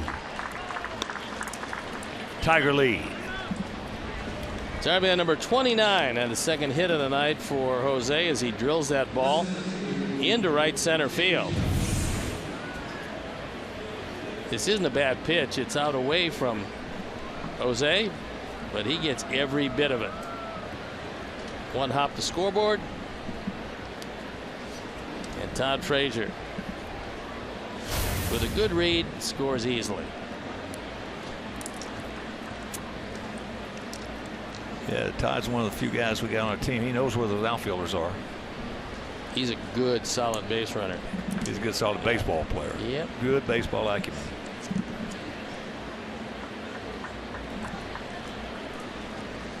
So here's Shuck. He's hit the ball hard twice. Once for a single, then once into a 1-6-4, and that's back to the middle. Stopped by Iglesias. Nice play. Gets him. Beautiful play by Jose Iglesias. 2 down. Normally this is a tie game, because when you hit the ball back up the middle, especially to the pitcher's left, you figure there's no way the shortstop is going to get it on the first base side of second. But Iglesias with a nice slide, getting it over there quickly, and we're going to see a trip to the mound to find out just exactly what Zimmerman has left. So it's Brad Ausmus who goes out there. He knows Wilson is ready. He's asking Zimmerman, you got enough? Can you get out of this inning? Because he knows that Lowry has been up twice and hit the ball hard twice, so he got the answer he wanted. And Brett Lowry will have a chance to drive in, at the very least, the tying run. Well, Iglesias missed the entire 2014 season with bilateral tibial stress fractures. It's amazing to have a stress fracture in both shins. Never heard of that before. Well, I'll tell you one thing. He is another one of these great, talented young shortstops in the American League, and around baseball. Never in my career has there been this many outstanding, talented young shortstops.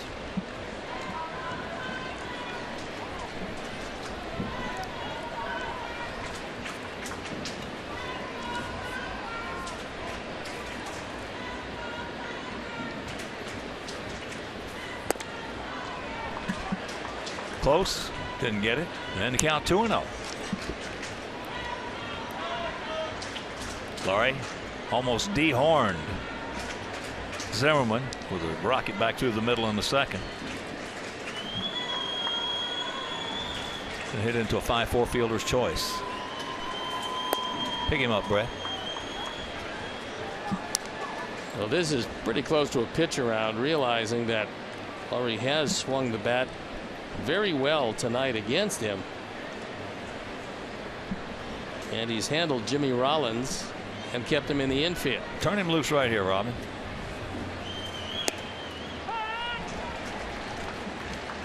So he threw a slider knowing that he's got first base open. He's not looking 3-0 slider. And he put it in the zone.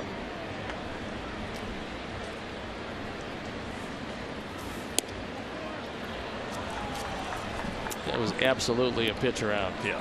And that's going to be it. It looks like Brad Ausmus is going to go to the mound.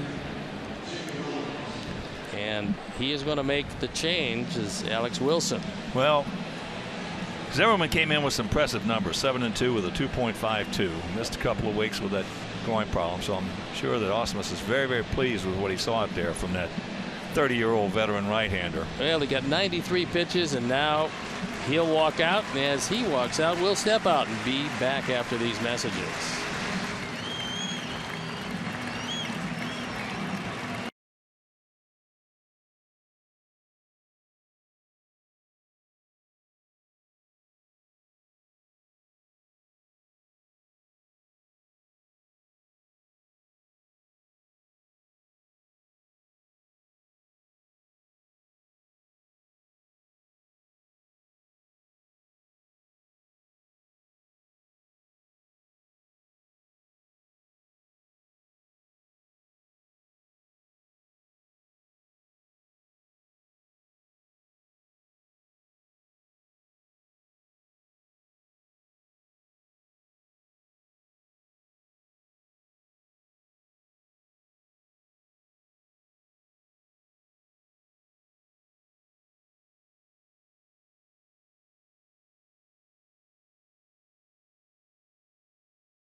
Armida's called to the pen, and it is Alex Wilson.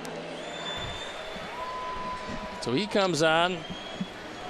ZRA 5.5, 24 hits and 19 2/3, but he hasn't walked too many people. Surprisingly, it's been the right-handers that have hurt him, hitting .354. He's allowed a couple of home runs, and he inherits a couple of base runners. And he'll be looking in at Jimmy Rollins. Rollins has fouled out to Kinsler and struck out. The runners at the corners, and the outfield straight away. 3-6-0 for the Tigers, 2-5-0 for our Sox here in Game 1 of this 3-game series. Wilson, born in Saudi Arabia, pitched collegiately at Texas A&M.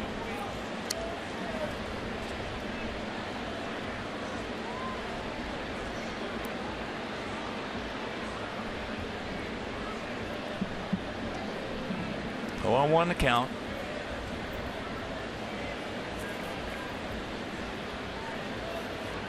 Got Kinsler playing back on the grass, so if he were to take a little drag bunt here and get it by Wilson, we might have ourselves a tie ball game. Well, unless he drastically changes, I'm not sure that's on the agenda. You think?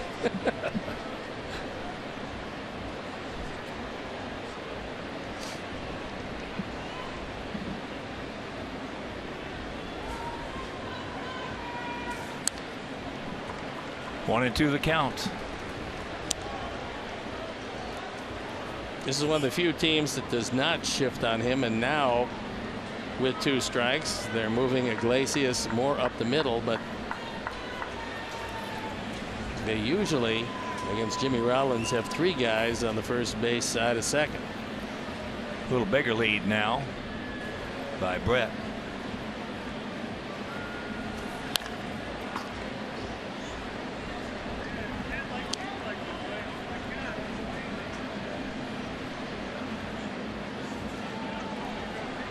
Bit of a gap out there in right center.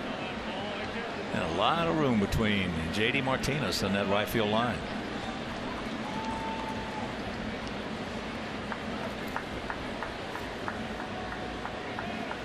Abreu at third.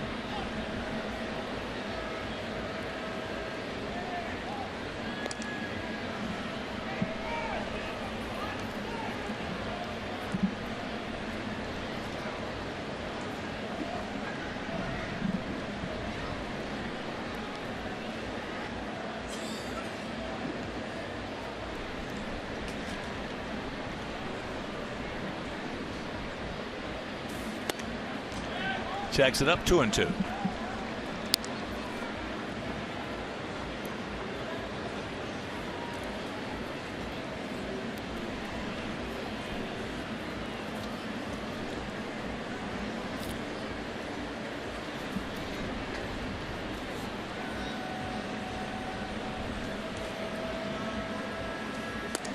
It's full with Avi Garcia on deck.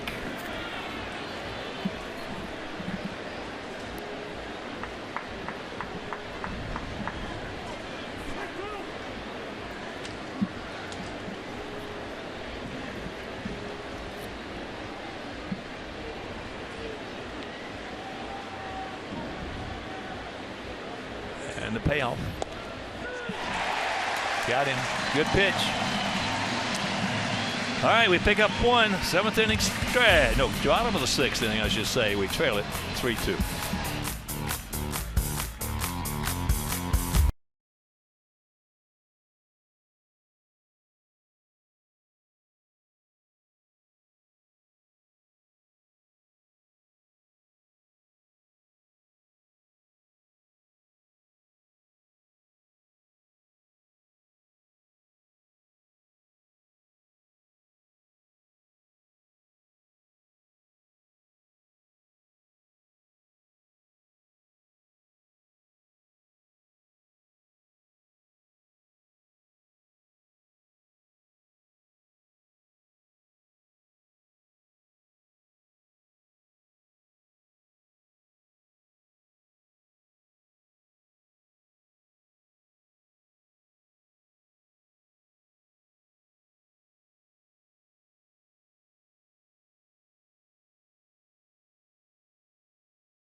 Mobile, greater coverage of baseball, and it's the pitchers and the players of the month. Jackie Bradley Jr. for his 29-game hitting streak. You can certainly understand that. All he did was hit .381 with 8 home runs and 24 driven in. And a resurgent Rich Hill of the Oakland Ball Club, 5-1, a .213 ERA now that he's a starter. Then Daniel Murphy, and we'll see him as Washington comes to town after an off day. And Clayton Kershaw, he could be the pitcher of the month just about every month because he doesn't give up anything anymore. He and Jake Arrieta as a twosome, pretty close to unbeatable. Victor Martinez, J.D. Martinez, and Justin Upton. Victor has doubled hard down the third baseline and homered into the bleachers in right field. If you're just joining us, we scored 1 in the second. They scored 2 in the second. They added 1 in the third. We just picked up 1 here in the top of the 6th as there's a strike. Count evens at 1.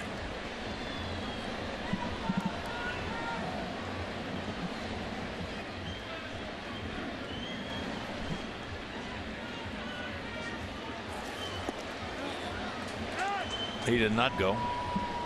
Field to Alan Porter, and he said nope. Cleveland leading Kansas City 4-1, top of the 7th at Progressive Field. Salazar pitching for the Tribe, and he's limited to Kansas City to just 2 hits.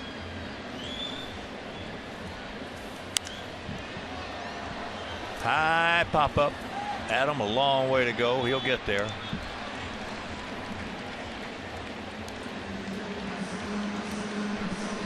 That is a shot from the blimp. A beautiful sunset.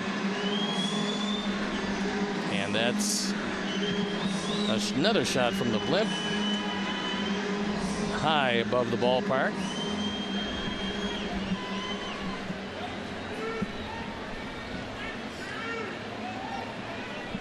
Here's a shot from the lower blimp.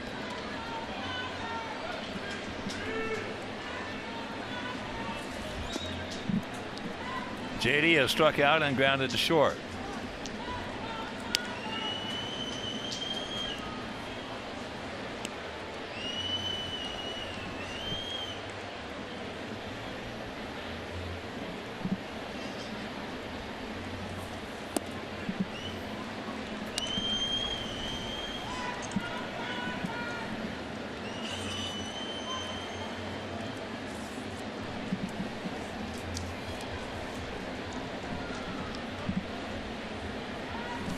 Year-old.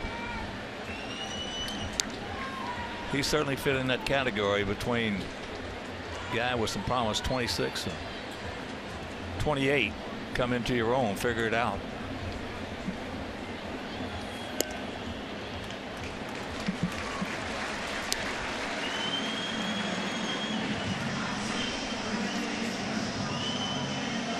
Fans, experience Levy Restaurant's fine dining and service in the First Merit Bank Stadium Club. Memberships are available to season ticket holders, and First Merit Bank Stadium Club is also perfect for non-game day events, including weddings and corporate parties. For more information, please call 312-674-1000. Second walk issued by Carlos. And here's Upton. Had an infield single and went out deep to left. When this young man first came up to the big leagues, he hit some landmarker home runs. He's always been a streaky hitter, and the Tigers are waiting for that streak to take hold, because they got him to drive in some big runs for them, and so far, there not you go. much. Low throw. Short hopped him. And the problem on a short hop, and it's very difficult for any infielder to do this, is that you've got to come up with the hop. And when you come up with the hop, if the base stealer stays down, he's going to get that leg in, and you see him come up with the hop. He tries to bring it down as quickly as he can, but cannot get it done. That's number 1. First stolen base of the year. Well, he certainly was safe. Now they're going to go ahead and say, let's play. Yeah, there was not a debatable issue there.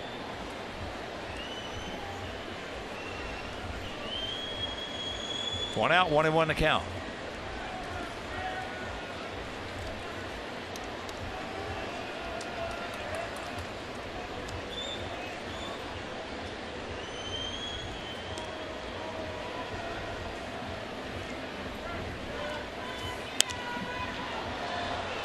High into right field.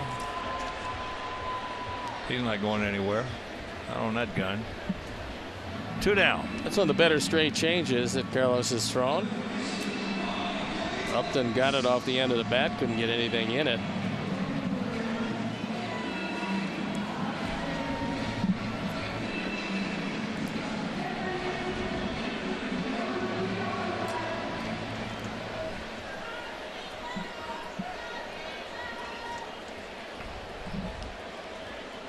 So here is Aviles, 0 for 2. But these are spots right here that he has really hurt us in the past.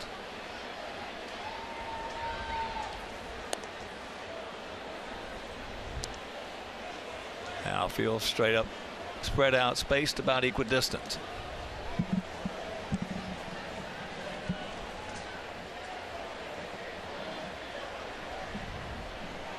If he's planning to stay away, you've got to watch right center. It's a wild pitch as that one bounds away. And so after the first stolen base of the year, J.D. Martinez is now perched at third base. And that's just the third wild pitch for Carlos. Alex tries the best he can, moves to his left, has it hit off the chest protector, but because he couldn't take enough time to get it angled, it bounded away. And the 2-0 count.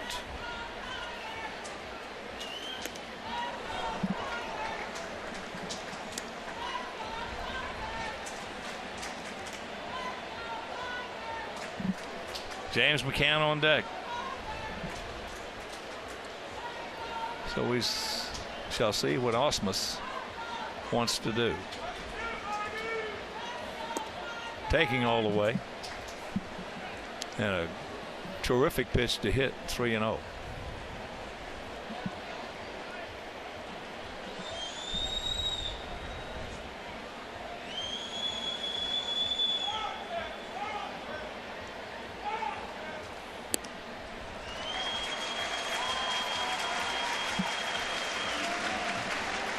And here comes Coop. 2 walks this inning. You looked at gorgeous shot right there. And third of the game.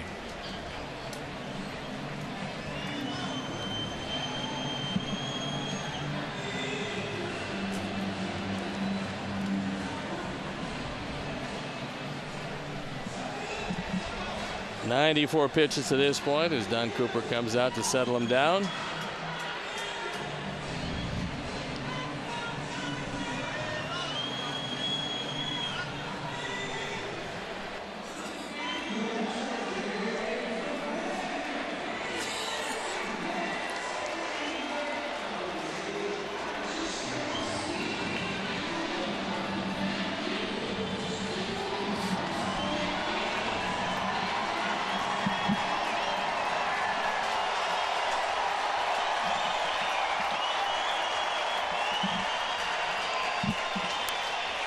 McCann, that homer in the second, and he struck out in the fourth.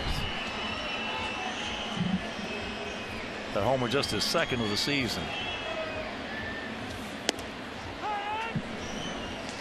Takes first pitch strike.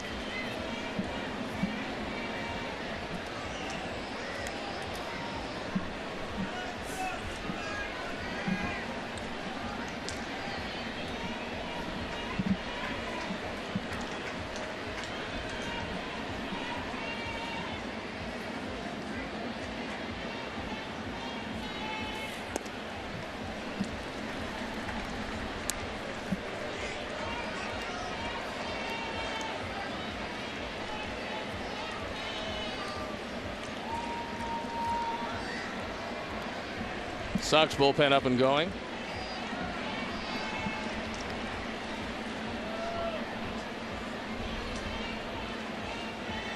The 1-1 pitch. He's on top of him. Good hard slider down and in off the plate, and McCann went after it and can't do much with that. So Tommy Kahnle throwing into pen. He was brought back when Melky went on the emergency family leave. So Kahnle getting another shot.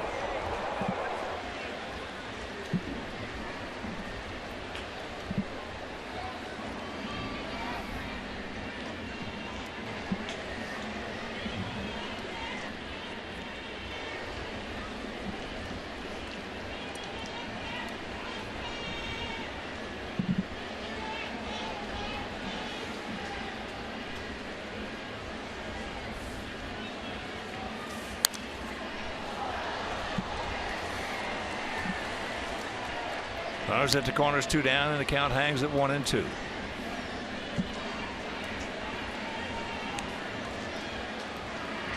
That was Carlos Rodon reaching back and throwing the best fastball he's thrown all night.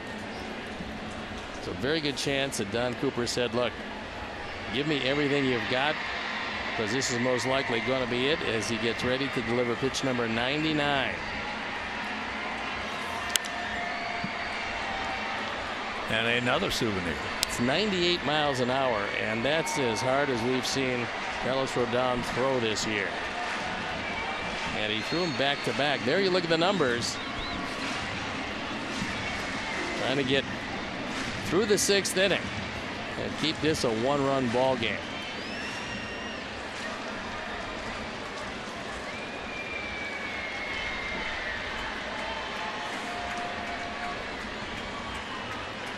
And once again, the 1-2.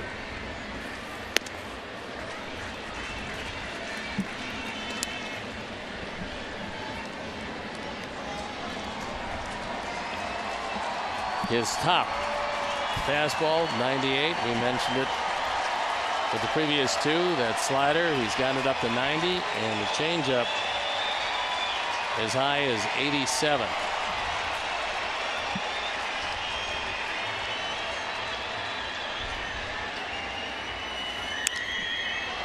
That's popped up into short center field. JB did not get a good jump on it.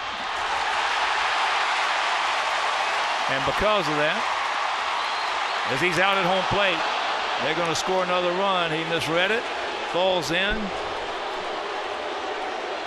And we will go to the 7th, trailing 4-2.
Speed action replay, and just so the sunset, night has not taken over yet, and it becomes difficult to see the ball, and JB just doesn't see it. Doesn't make the catch, and then Brent Lowry makes a good solid throw home, and they cut down Mike Aviles, but not before the Tigers score another run. Our Xfinity high-speed action, and it's a 4-2 put out.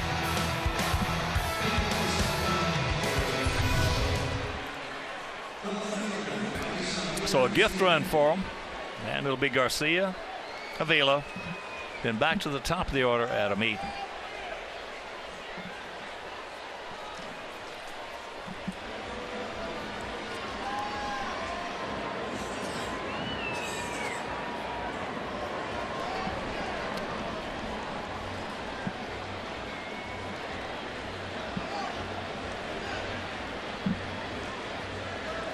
Ivy, 1 for 2, a solid single to drive in a run in the 2nd inning.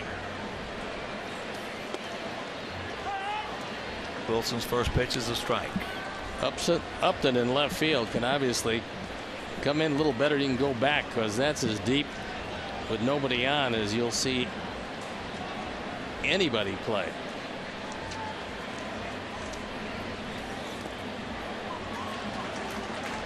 Well, especially with the 2-run lead. Kind of surprising, actually. Yeah. But you don't know your limitations.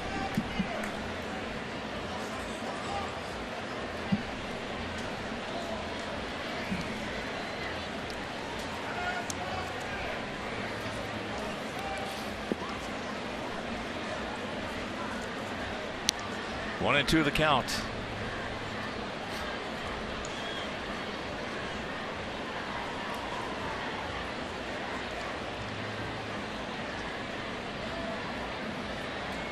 Sox have a #1 prospect tearing it up in Tim Anderson.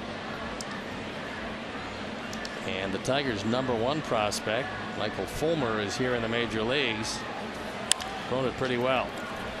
Avila's. One out.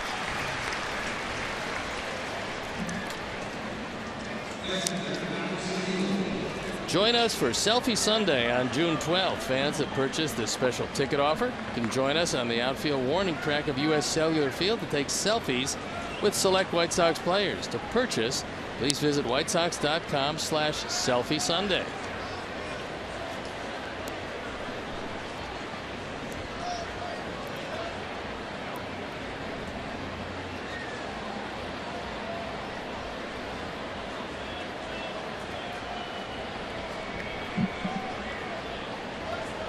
Alex has grounded to second and then struck out.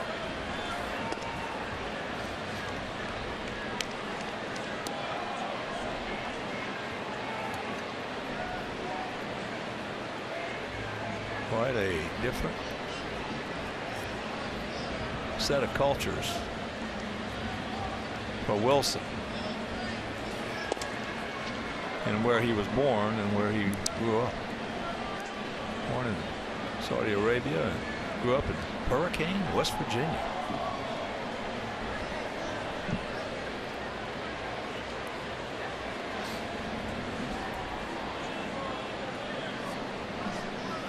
Two and 0. Don't help him out. That ball was out of the zone, and he did help him out.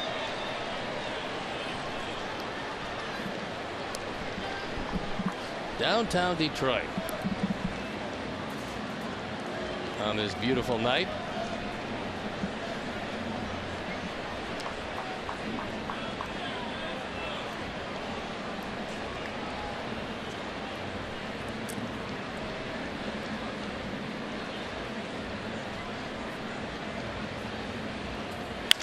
That ball hit hard. Nobody's going to get that one. That's a gapper. Alex will make the turn. And he'll pull up at second with his fourth two-bagger. Well, the two players that played for the Tigers, Avisail Garcia had an RBI base hit in the second, and now Alex Avila with a double with one out here in the seventh. So that one down the middle. And even with the shift, he splits the gap.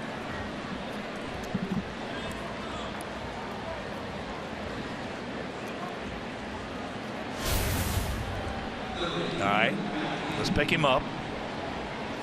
Here's Adam. He's going out to right, grounded to second, and going out to center.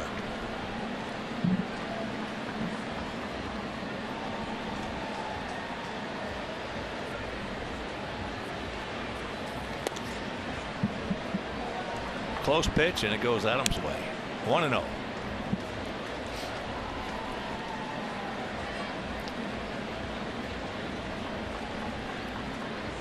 Saladino on deck. Here in the top of the seventh, if you're just joining us. That's out of play to even the count at 1. First of 3 here in seventh of what has turned out to be a 9-game road trip. 11 days, 9 games.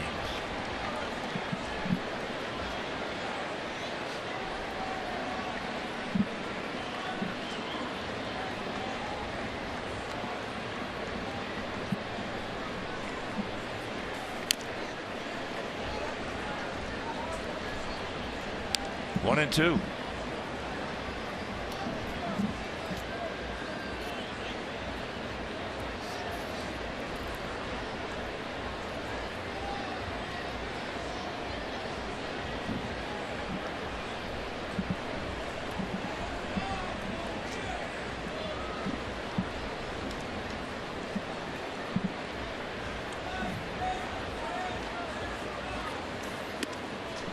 That'll even it.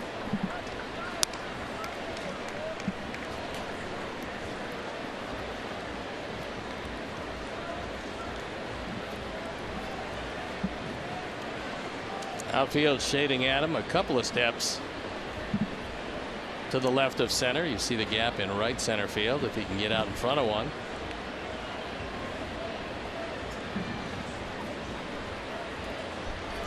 Yeah, he can run for a while.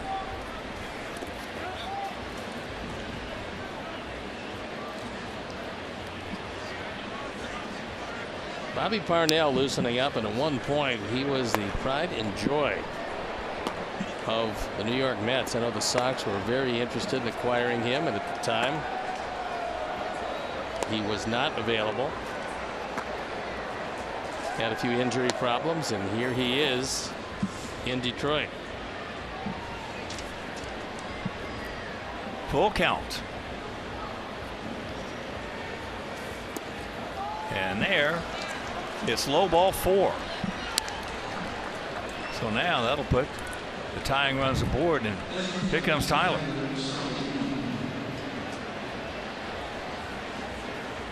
McCann out to have a word with Wilson. This could very possibly be on instructions from the dugout. See if they can get Parnell loosened up quickly enough.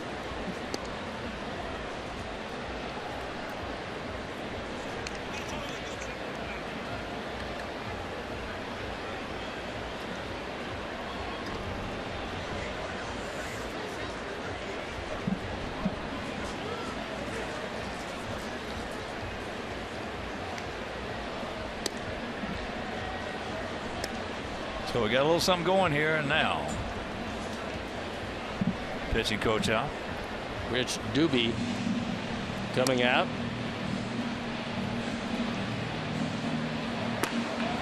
So Wilson has joined Parnell.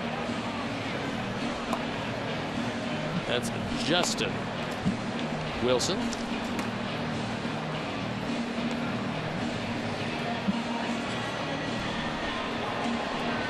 Canley continues to throw. He should be really loose by now.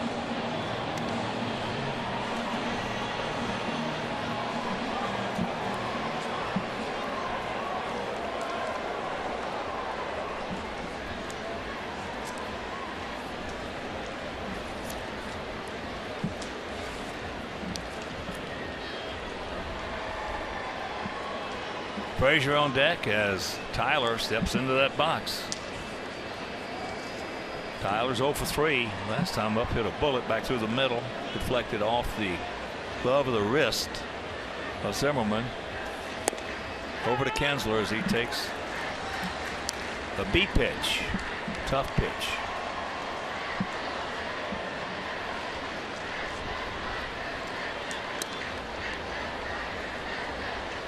The bullpen for Detroit has been very porous this year.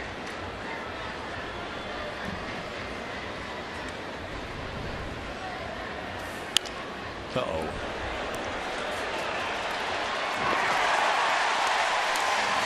Seventh inning stretch. We trail it 4-2.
Good afternoon. Chris Sale looks to become the first pitcher to win 10 games this season as our Sox face these Tigers. Coverage begins at 2:30 with White Sox pregame live, presented by the Koalas family of dealerships on CSN. A new pitcher coming in the game, and it is Tommy Kahnle. This is his 5th game. His ERA .270. 4 walks in 3 1/3. And he starts with the bottom and then heads right back to the top, hoping to make sure that Miguel Cabrera, who's due up 4th this inning, does not get up this inning.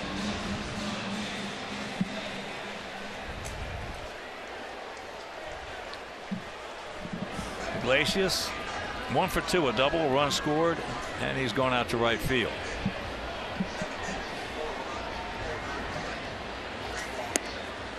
First pitch strike. For Carlos Rodon, 6 innings, 4 runs, all earned, but only 3 of them should have scored on 7 hits with 3 walks and 5 strikeouts.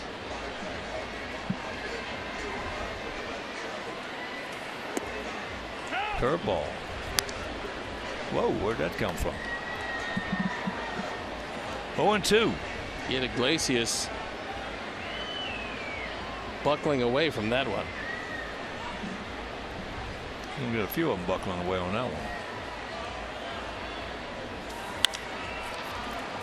Knocks it down, picks it up, steps on the bag, 1 out.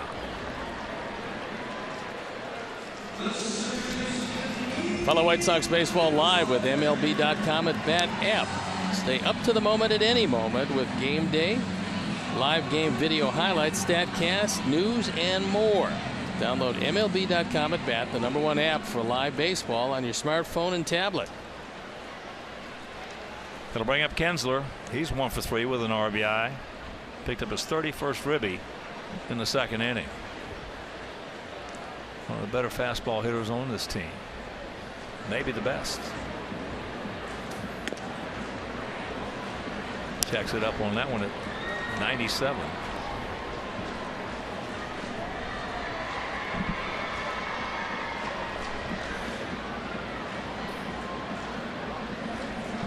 For you Sox fans in attendance. Always a lot of Sox fans here in Detroit.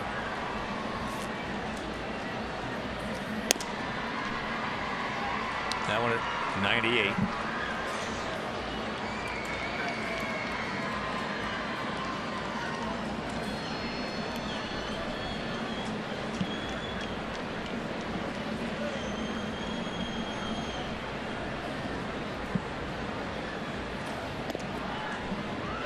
Two and 1.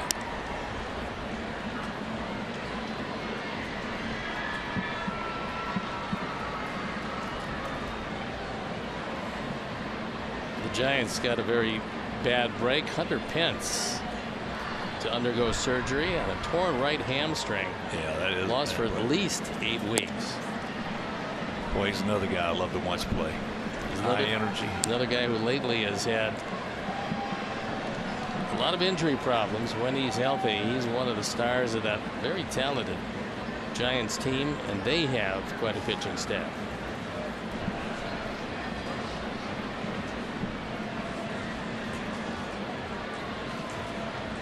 3-1.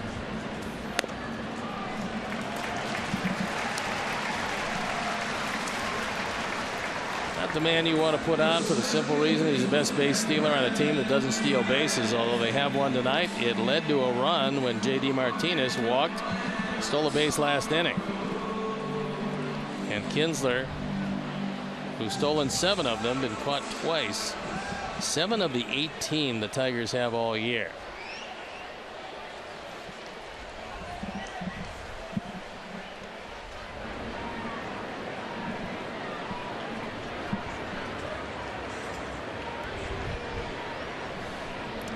Maben. Struck out, grounded to short, and gone out to center.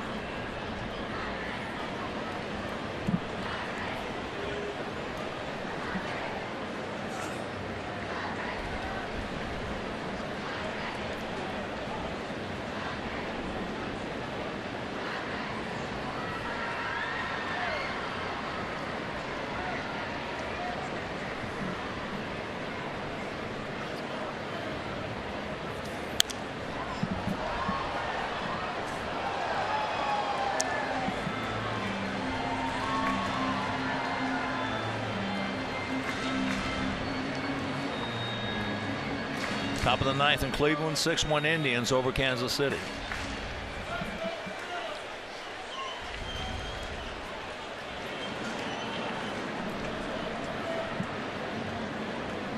McCainley, this is a big pitch to 1-1, but you don't want him to fall behind.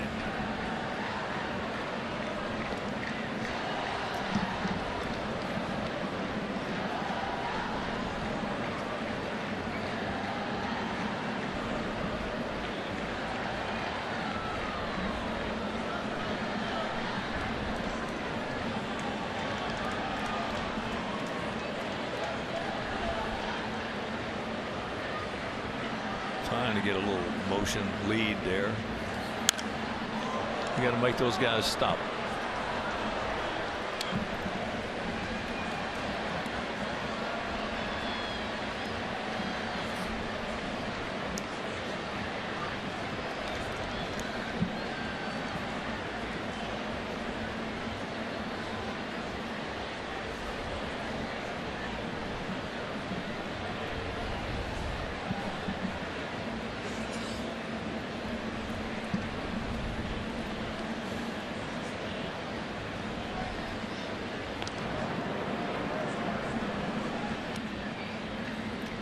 Alex, well aware of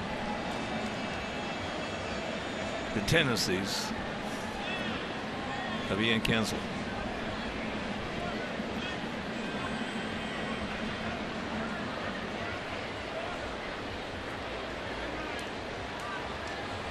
And not too much time.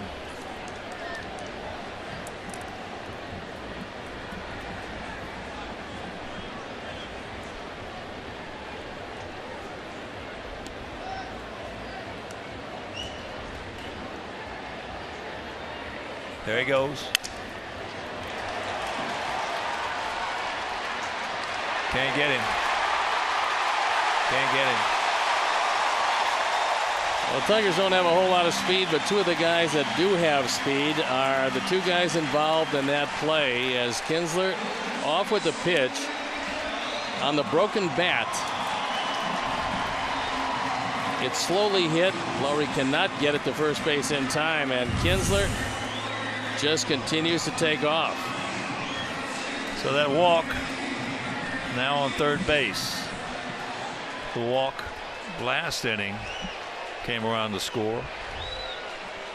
It's a base running by Ian Kinsler, and he's a good base runner. Yes, he is. They cannot cut him down, so runners at the corners. That's going to be a base hit. Oh yeah, it's a base hit. And here is the man that you don't want to see.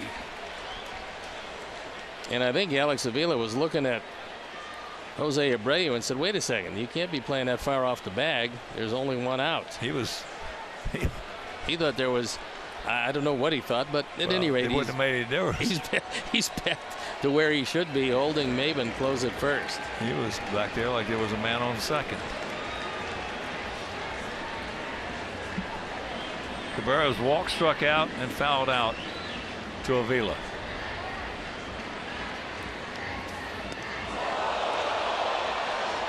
Good job by Avila. Good job by Avila, and real bad base running on the part of Maben. If he takes off, especially with Kinsler at third, there's no way Avila is going to be able to throw him out at second base.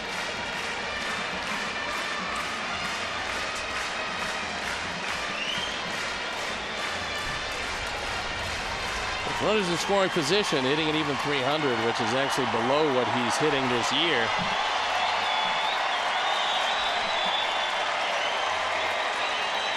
If he can hit the ball on the ground, it's a guaranteed two. He's grounded into 6 double plays this year.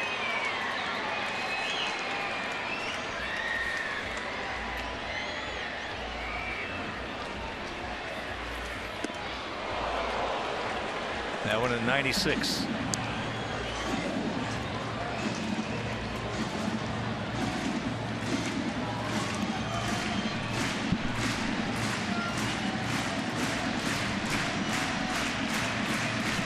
Big spot for us in this ball game.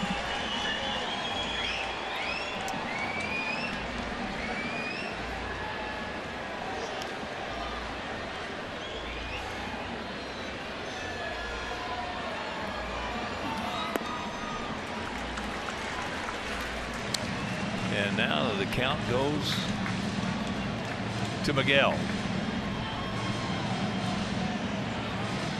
Matt Perk loosening up. And that's why Avila is out to the mound, because I think Robin has decided he'd rather face Victor Martinez from the right side instead of the left.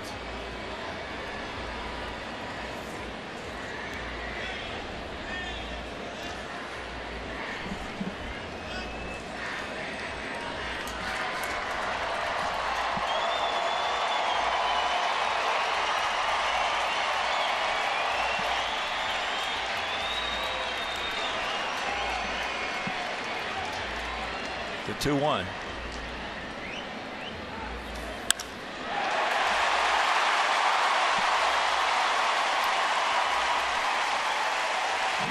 It's a 5-2 ball game on a 96-mile-an-hour fastball.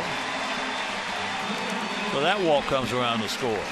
This one low and down the middle, and Miguel Cabrera doesn't usually miss these. Well, he knows he's got a rookie out there. He knows he doesn't have pinpoint control. He knows he's going to get the gas. That's what he got. And the biggest thing in that situation right there is not trying to do too much with it, which he did. No, he's just too smart a hitter for that. So he just wanted to get the run in. Yep. And RBI number 33. And that will bring up Victor Martinez. There's a couple of hits. And he came in hitting well. Now he's hitting .242. Moved that batting average up 5 points.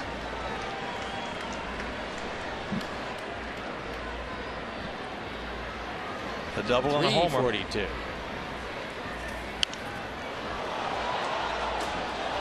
Now he knows what's coming from Canley. He's going after it for himself.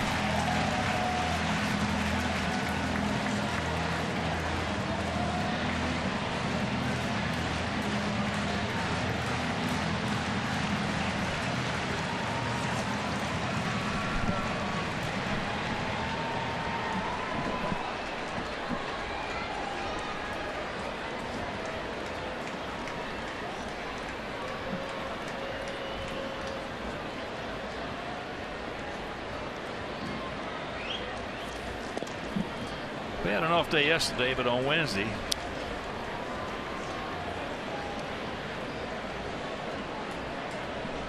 (13 in a game), we used 7 relievers.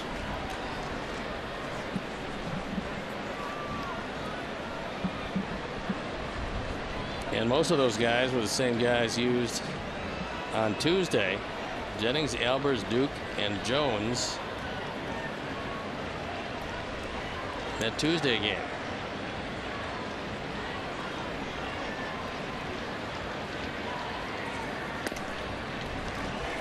I should say 7 pitchers, 6 relievers. Miguel Gonzalez went 5 innings.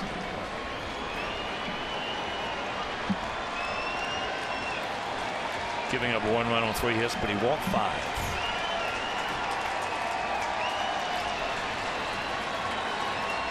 Four to the leadoff man of an inning.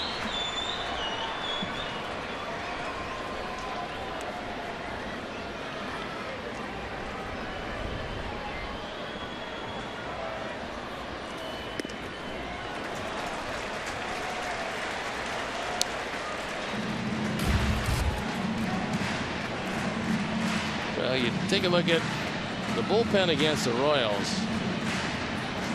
It was sad. A big bounce back against the Mets, however. No runs in 13 innings.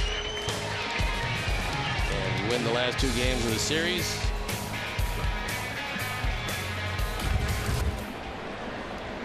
Especially extra innings on the road. Tough to win those long extra inning games on the road. Yeah, that game went 4 hours and 41 minutes.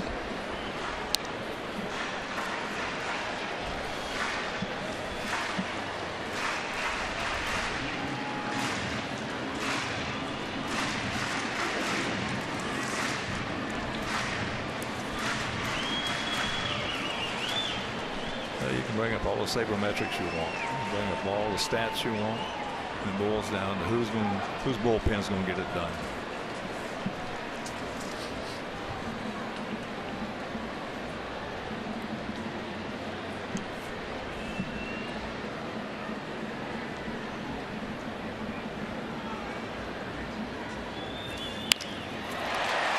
And there's a base hit. Well, Maven's going to score. It's a 6-2 ball game.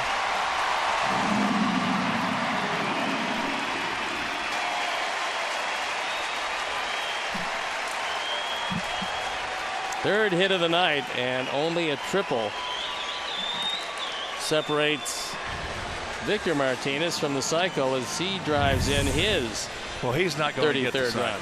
No, he's not going to get a triple.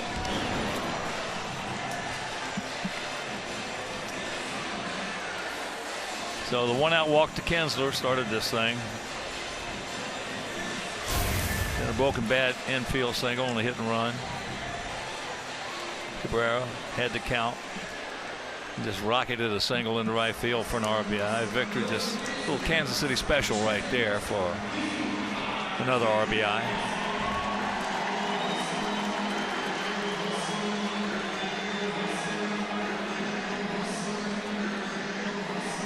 And here's JD. He's 0 for 2. He walked last inning with 1 out, stolen base.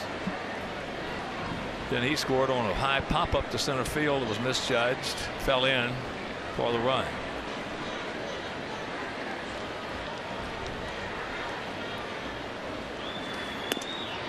Checks it up, takes a strike.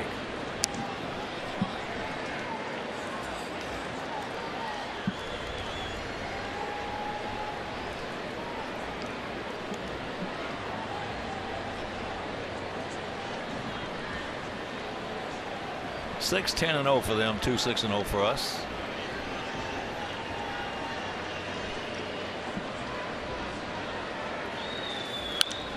And the pitchers of record are the starters: Zimmerman and Rodon. Get to pass along congratulations to Chuck Swirsky. Going to be inducted in the Chicago Sports Hall of Fame this September, along with Carlton Fisk, Ryan Sandberg, and Dennis Savard. Congratulations, Chuck. Yes. Good man. Chuck's a good man.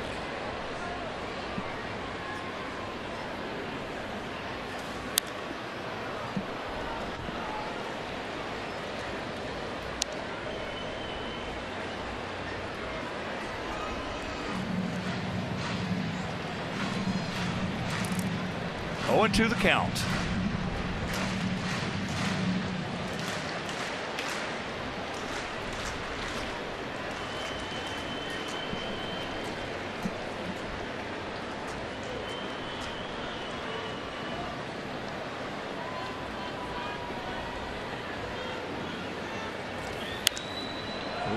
Good pass at that one. He was all over just underneath it.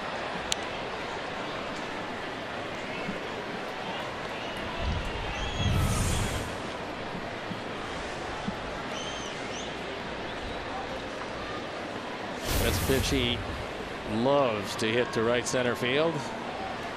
Fortunately, he did foul it back.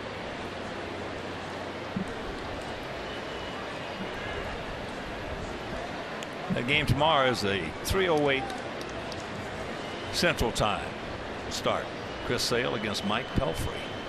Pelfrey 0-5 with an ERA just under 5. Chris Sale looking for win number 10.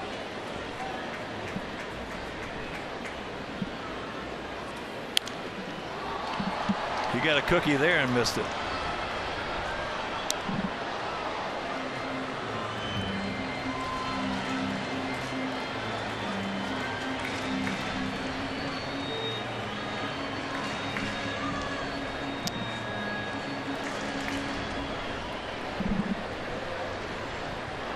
A little Miguel Cabrera fan.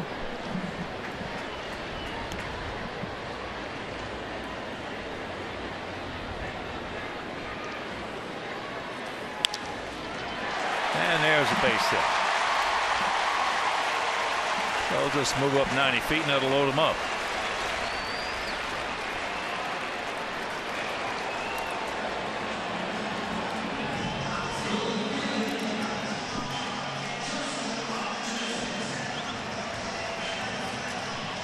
Fourth hit of the inning to go along with the one-out walk.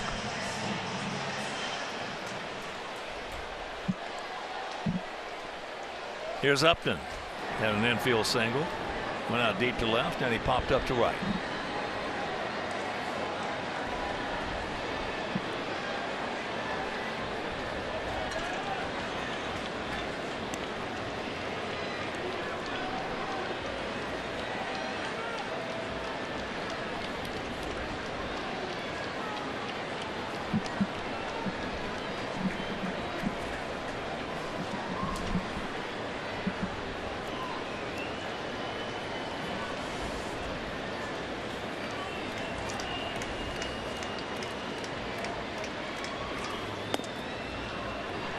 Breaking ball, no.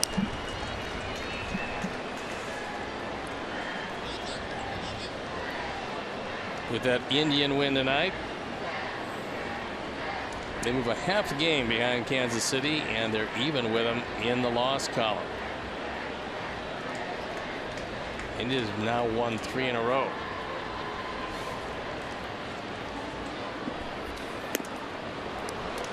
Well, we talked about Kansas City with the TWTW. Cleveland's got it too. Lindor has done an unbelievable igniting job. They also have some starting rotation, and now Cabrera. They're gonna take a look at something they don't want to see, and that is Miguel Cabrera. Romine. Andrew Romine. This man loves to play, so for him to take himself out is not good for them.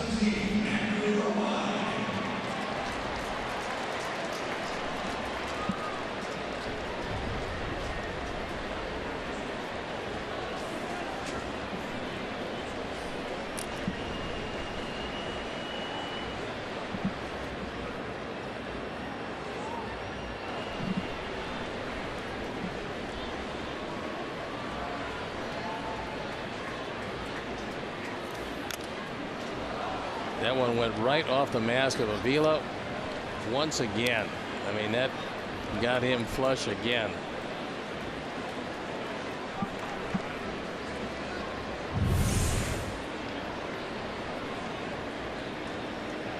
That could have been it right there. Yeah, it looks like, well, if it's an oblique, that's a problem. More look like something in his back.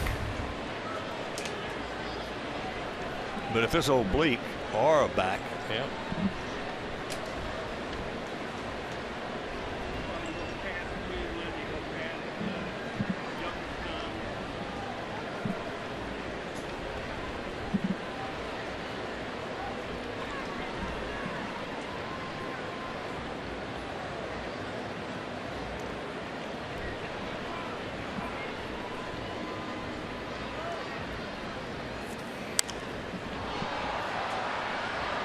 One and two with 2 in, 1 out, 2 on.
Got a lot of help right there. He swung at one a good 6 inches outside. A lot of help right there.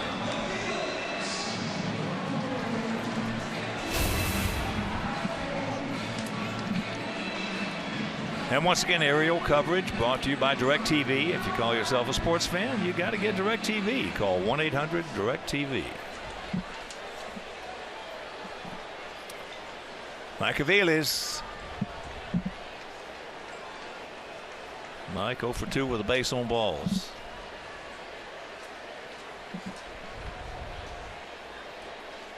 But that base on balls figured in a run.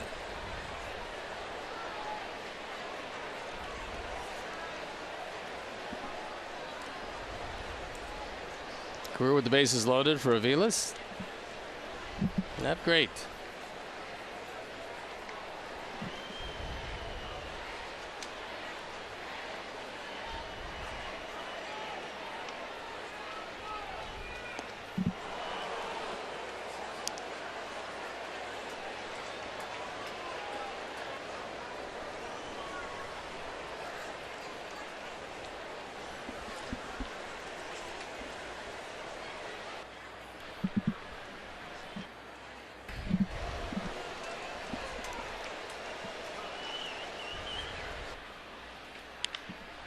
Oh, he got a hanger and popped it up. Thank you very much. Watch out. Tyler, Avi, I don't know. He looked like he was calling for it. Meanwhile, they score a pair. They do some damage. We're into the 8th, trailing 6-2.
Detroit, southpaw Justin Wilson coming on. 1-1, 11 holes, 3.92 ERA, 20 2/3, 20 hits, 4 walks, 29 strikeouts. Also moving into first base for Miguel Cabrera, Andrew Romine, and Cabrera indeed left with lower back tightness.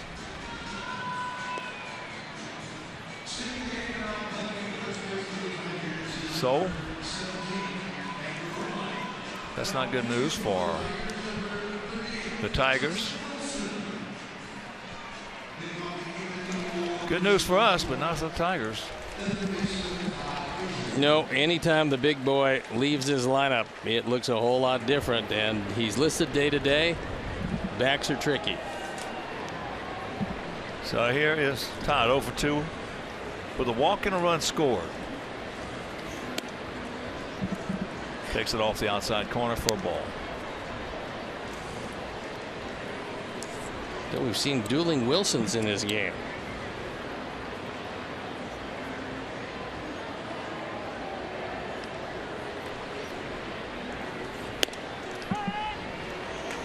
That one just does catch the outside corner.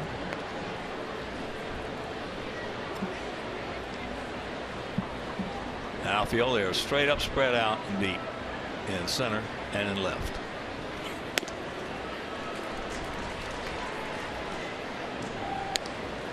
That fastball at 92 and the count 1-2.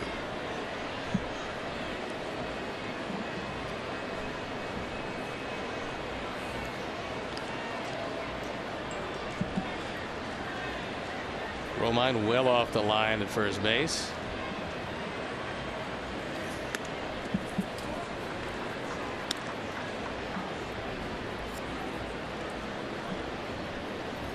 Start us off. We got our bullpen out there and they got into it with a couple. Let's reciprocate. That fastball at 96.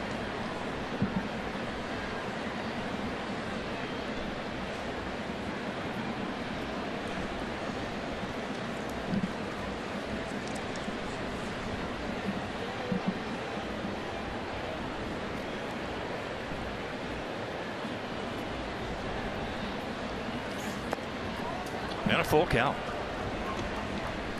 Last year, Wilson with the Yankees 5-0, 3.10 ERA in 74 games. It's a very impressive year for him. In fact, he moved as a bullpen mainstay, but Adam Warren moved to the rotation because of Sabathia being hurt.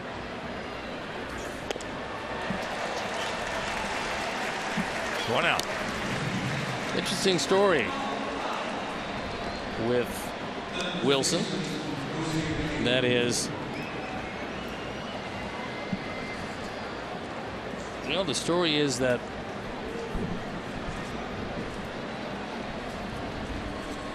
he just had a wonderful run with the Yankees, and it's somewhat surprising that he winds up here. But when the Yankees got Chapman, boy, they were loaded at the back end of the pen.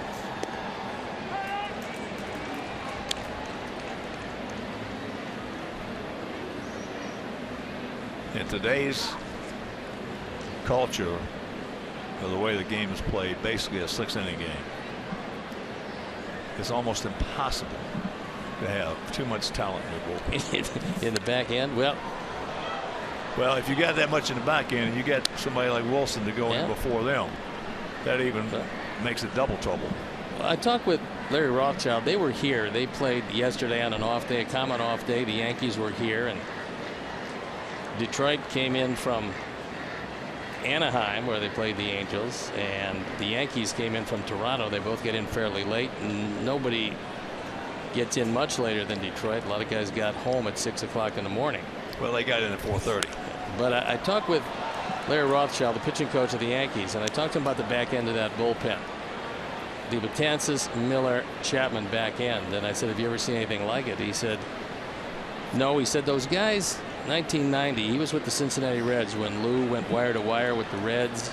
That back end, the nasty boys at the back end were just outstanding. He said they probably were better pitchers with Dibble, Randy Myers, and Norm Charlton. He said, but they didn't have the pure stuff of Betances and Miller and Chapman. Well, I agree with that 100%. I mean, I don't think anybody does have the pure stuff of those. I've three never guys. seen it. No. I've never seen it in my career, and I've been around longer than Rothschild. Yeah. It just never happened. So he's been those guys, Charlton and those guys, they had pretty good stuff, but not like this. But they were indeed better pitchers. Yeah. And Larry was the beneficiary of both of those groups. That wire to wire with the Reds that Lou was able to put together was remarkable.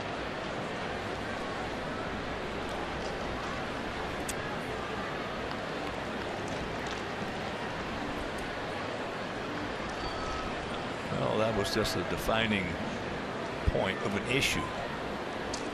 Fellas, we're going to make this a 6-inning game in the major leagues as he gets Abreu, who is now 2 for 4. He had an RBI double in the 6th.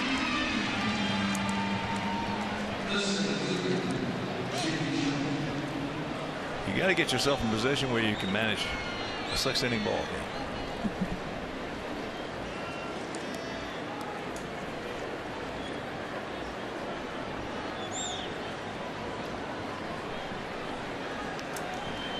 and then hope along the way that your starters can indeed. That's what starters are for today. They're protect the bullpen. And when you get one, lucky enough to have one like Chris Sale and a Quintana, a 1-2 punch like that, you're in pretty good shape. You are that. And your big guys at the top, your number 1s and 2s, they've got to give your bullpen rest. If they have a couple of disasters, then you've got some big problems in the pen.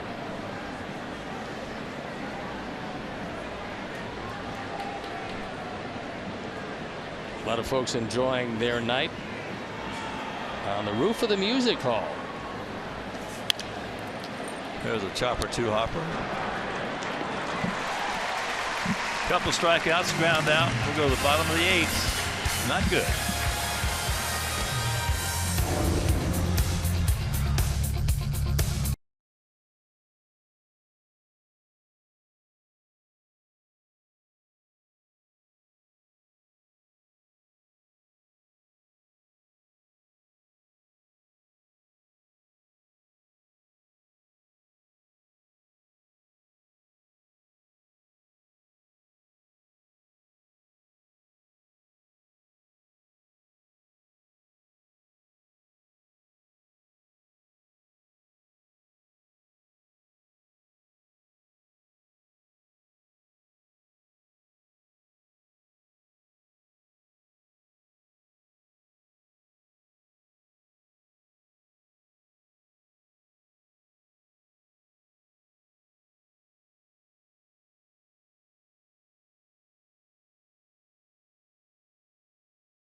Coming in the game in relief of Tommy Kahnle, and it is Matt Perk.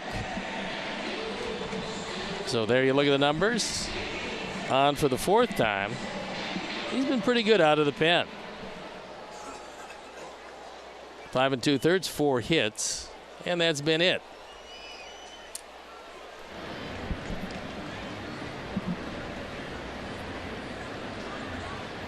'25-year-old southpaw, 6'4", 215 pounds. That ball in right center field hit well. Nobody's going to get it. McCann. Safe.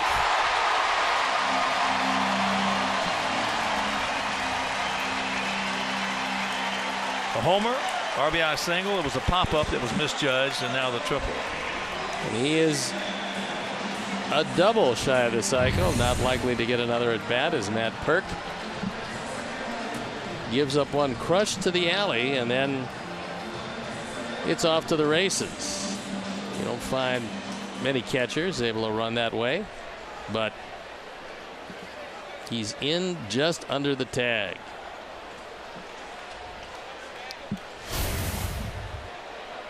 So here's Iglesias with the infield in.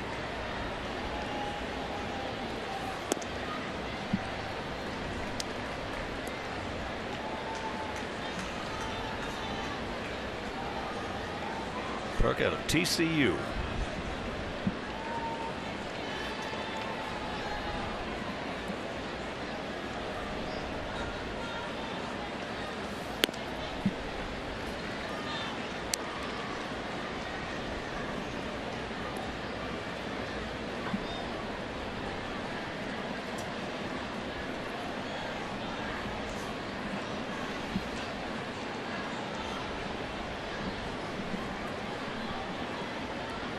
6 12-0 for their guys, 2 6-0 for our guys.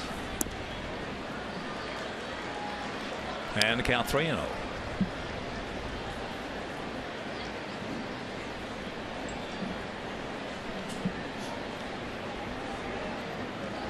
JD Martinez keeps track of how every one of his at bats goes, how every pitcher works him. And it seems to work pretty well for him. Because he's coming over to Detroit. He has resurrected what at one point looked like a promising career, only to be released. Well, when they got him, they sent him to Toledo, and he had 10 quick home runs down there after changing his swing. As there is changing a swing is a very difficult thing to do. It can be done. It's been done many, many times. Alex Rodriguez has changed his swing several times. He's got a lot of home runs. Yeah, he's got a few of them. But well, usually in a change swing, it's almost a concession to the aging process. But with Martinez, he just figured with his hands up that high, he couldn't get around on inside fastballs. Yeah, and you flip that page, and there are a lot of guys in Cooperstown that had their hands real high that loved it. Stand-up hitters with high hands. That's why it's just such an interesting, intricate game.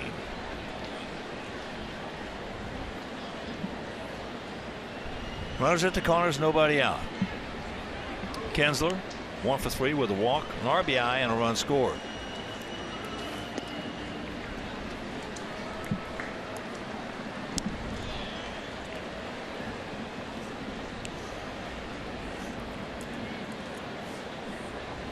Outfield, big gap out there in left center.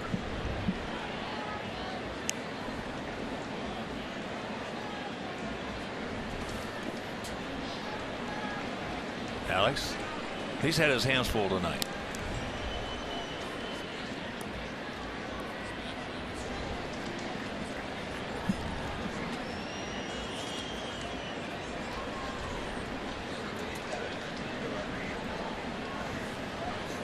Frankie Rodriguez in the bullpen.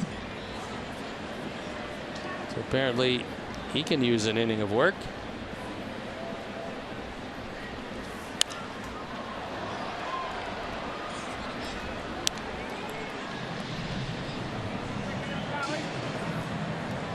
There's look the man that did have a bout with the Zika virus. So that wasn't particularly pleasant.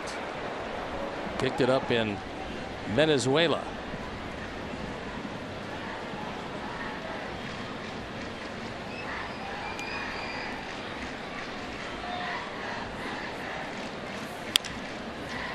And there's a base hit.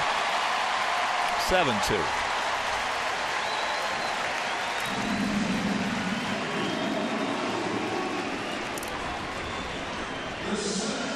Second run driven in by Kinsler, who also has a walk to go with it. He now has 32. So 32 runs batted in for Kinsler, 33 for Cabrera, 33 for Victor Martinez, and 30 for JD Martinez. Well, that's got us covered.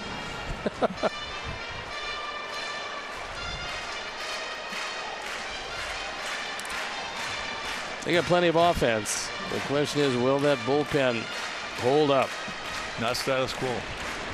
No, they're going to have to make some deals, and Tigers have shown over the years that they're not afraid to make substantial deals.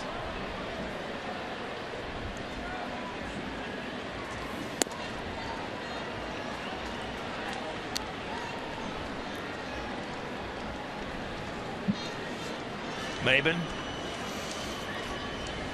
had a little broken bat, soft hit and run infield single. It's 1 for 4.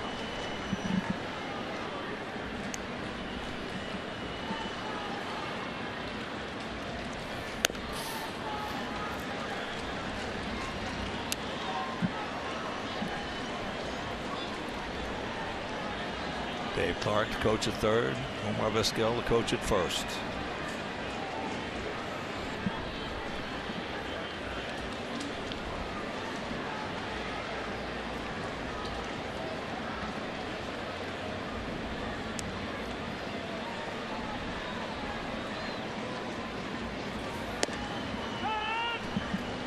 There's a strike. So 2 balls, 1 strike to the 29-year-old center fielder.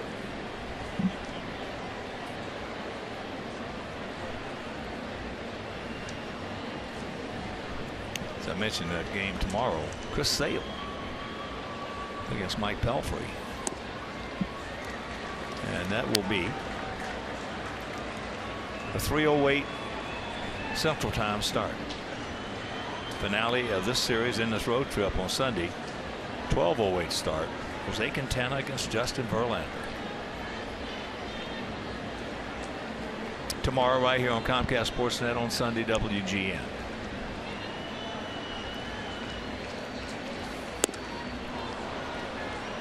Full count. Early swings at ball 4.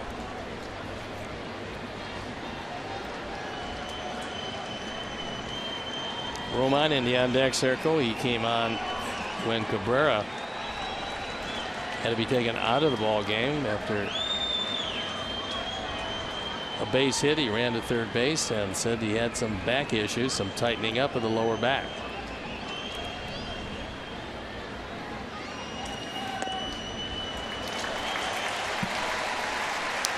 So 1 in, bases loaded, nobody out.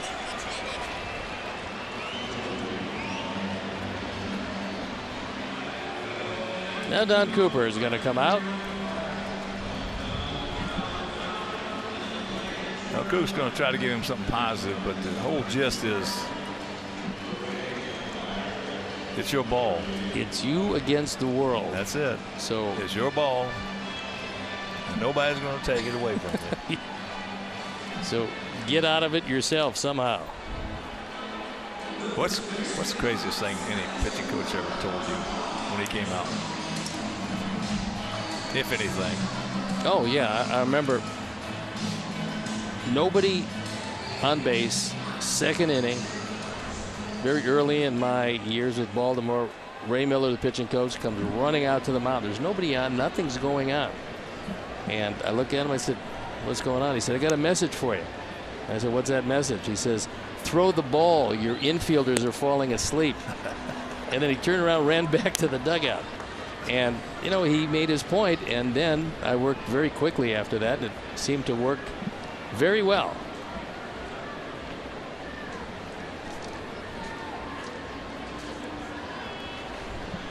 Go mine.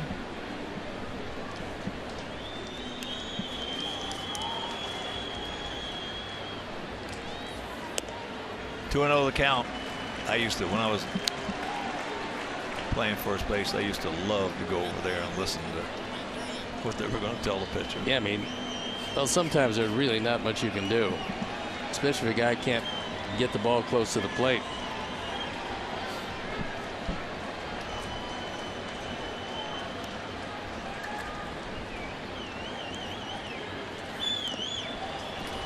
Like 3-0 now. Yeah. Elston Howard was with us. It was a pretty big game too. I'm not going to mention the guy's pitcher's name because he's still alive. I was playing first base. Ball 1, ball 2, ball 3, ball 1, ball 2, strike, ball 3, and after that, Ellie comes out to the mound.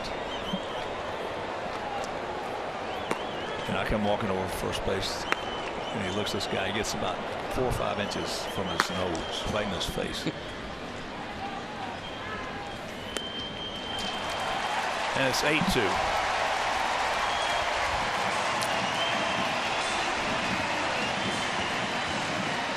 So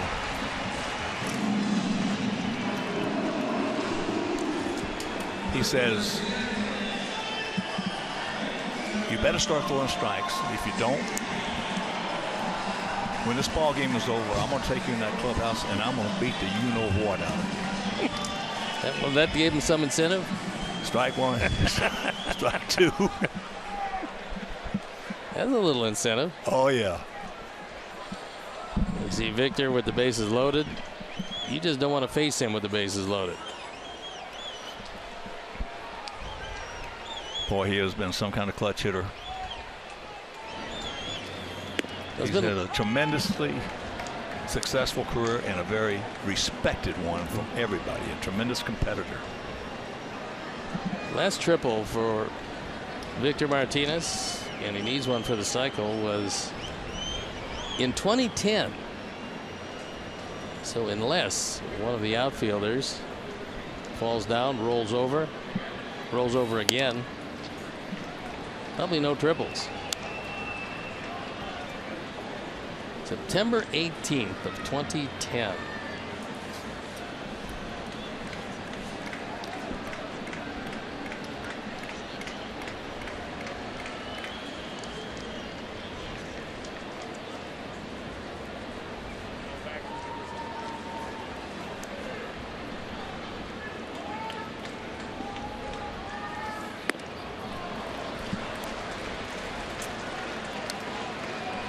Two and one.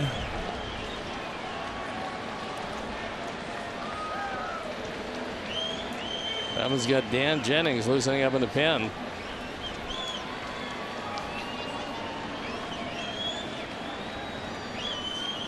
Doesn't particularly want to use him, but realizes there is a day game tomorrow.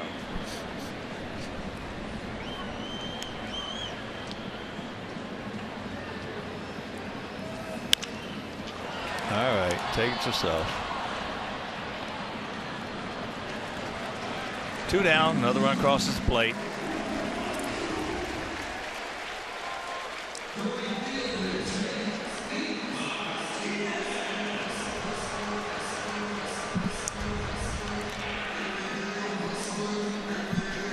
So it's 9-2. Kinsler has scored 2 runs in tonight's ball game. And for him, that's 46 runs scored this year. That is a whopping total. Off the glove. Good effort right there by Brett. That ball was scalded by Martinez. And it's 10-2.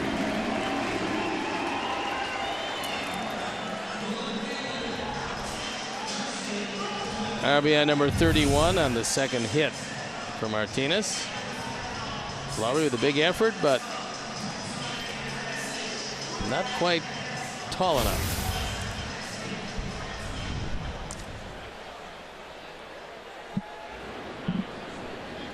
So here's Upton.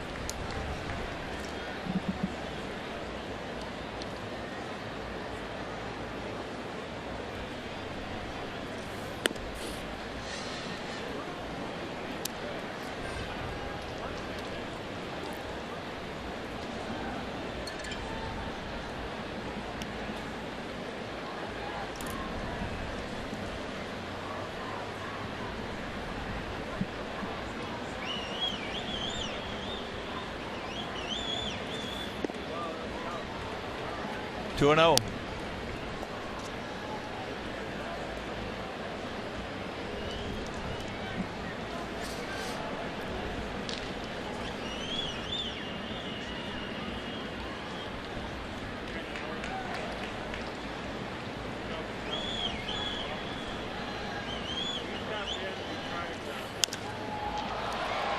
That's in the right field.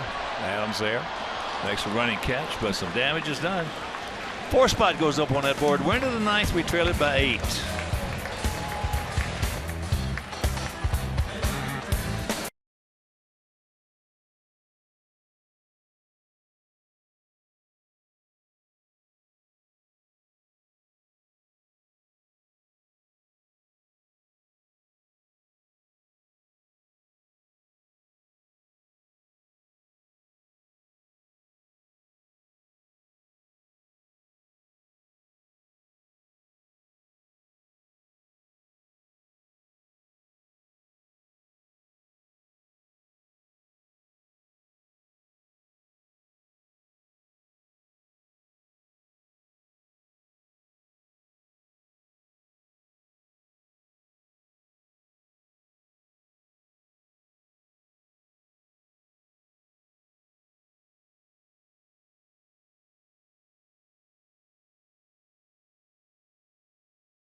Earlier in the game, it's Miller Time, brought to you by Miller Lite. And the Tigers, amongst a lot of other hits and walks and various things, have hit a couple of home runs.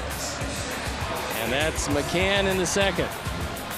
And that is Victor Martinez. That opposite field home run. And that one came in the third. So it's been all Tigers tonight. And Bobby Parnell comes in. That's his numbers in 21 games at Toledo.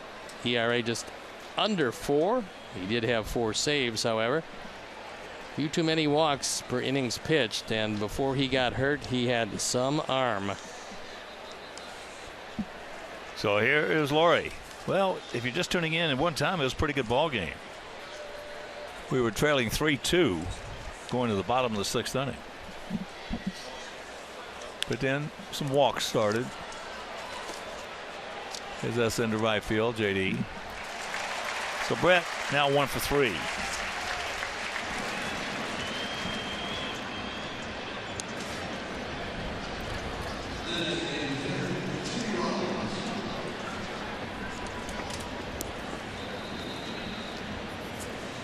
So here's Jimmy Rollins 0 for 3. Fouled out to Kinsler and a couple of strikeouts. Chris Sale tomorrow. Don't want to miss that one. 3:08 Central Time. And that game right here on Comcast Sportsnet.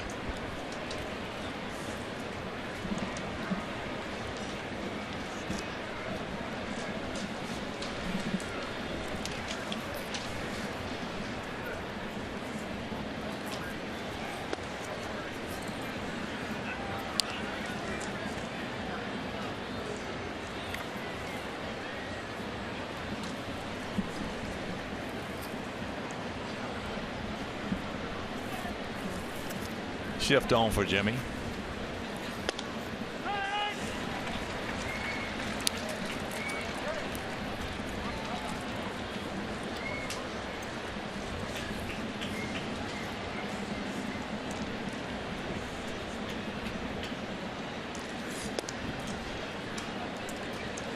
Three and one.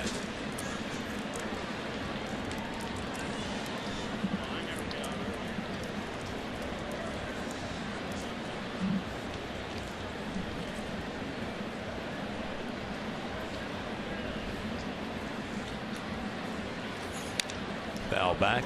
And aerial coverage brought to you by DirecTV. If you call yourself a sports fan, you got to get DirecTV. Call 1-800-DirecTV.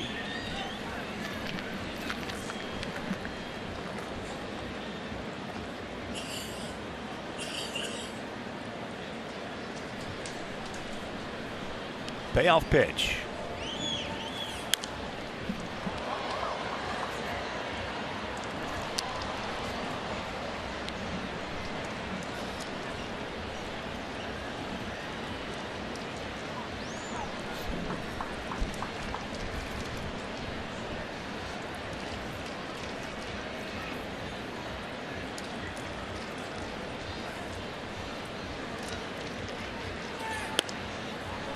And there is ball 4.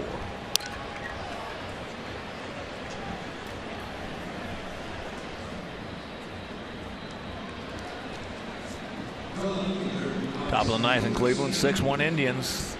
Well, that's the final. 6-1 Cleveland beats Kansas City.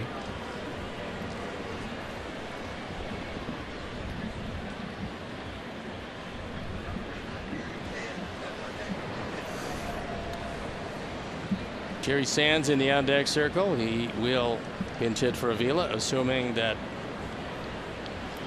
there's no double play. Javi is 1 for 3 with an RBI.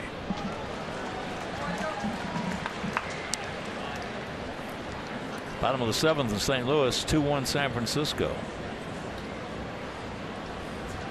Dodgers scored 1 in the top of the 1st. Out Chavez Ravine. Cubs shut out the D-backs 6-0. Guns over. 2 down. That'll bring up Jerry Sands. Avila was 1 for 3 with a double.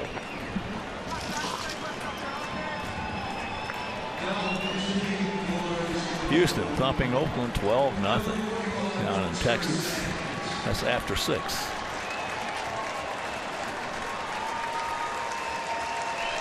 So a lot of the remaining 31,184 come to their feet looking for the W. They get some fireworks here after the game, so we saw some fireworks in the game. 10 runs, 14 hits, and there'll be some after the game.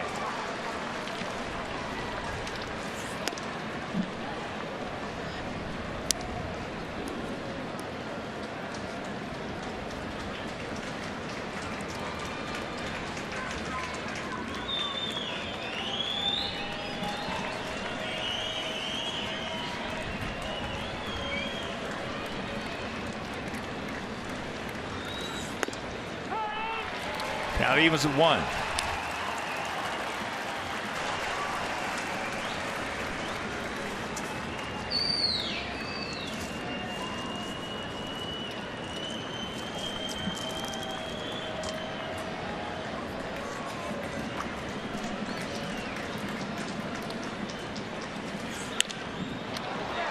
That ball into left center field, and nobody's going to get it. It's going to fall. So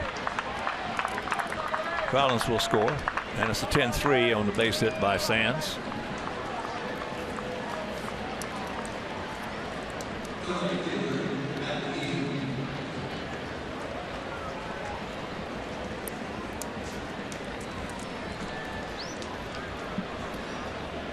And here's Adam Eaton, who's 0 for 3 with a base on balls.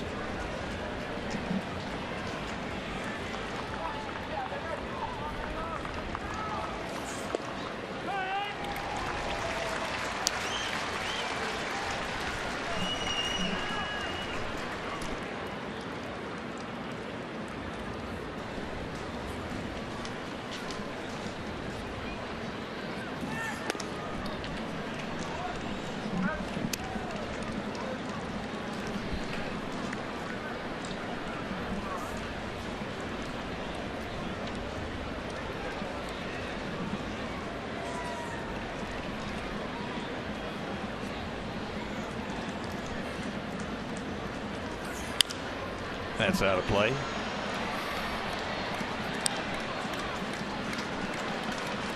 And the numbers on Carlos Rodon are not going to look that good in the paper tomorrow, but he actually did not pitch that poorly. Threw a lot of pitches though.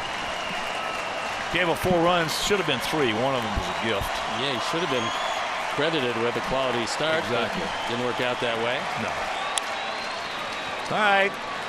This ball game is over. So again, well, we got 3 left-handers. First one is down with Rodon.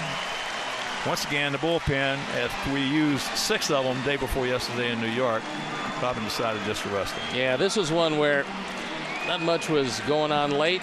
Unfortunately, all Detroit. So under Chris Sale and his capable hands, we will go back at it tomorrow. All right. So for my partner Steve Stone, our Hall of Fame director Jim Angier, our producer John Walgren, our associate producer Dave Ross, also the technical manager Mark Harper, and for Emmy Award winning stage manager Jeff Morrell, for Mark Stacy, for Dan Lavelle, Aaron Carr, Warren Wilson,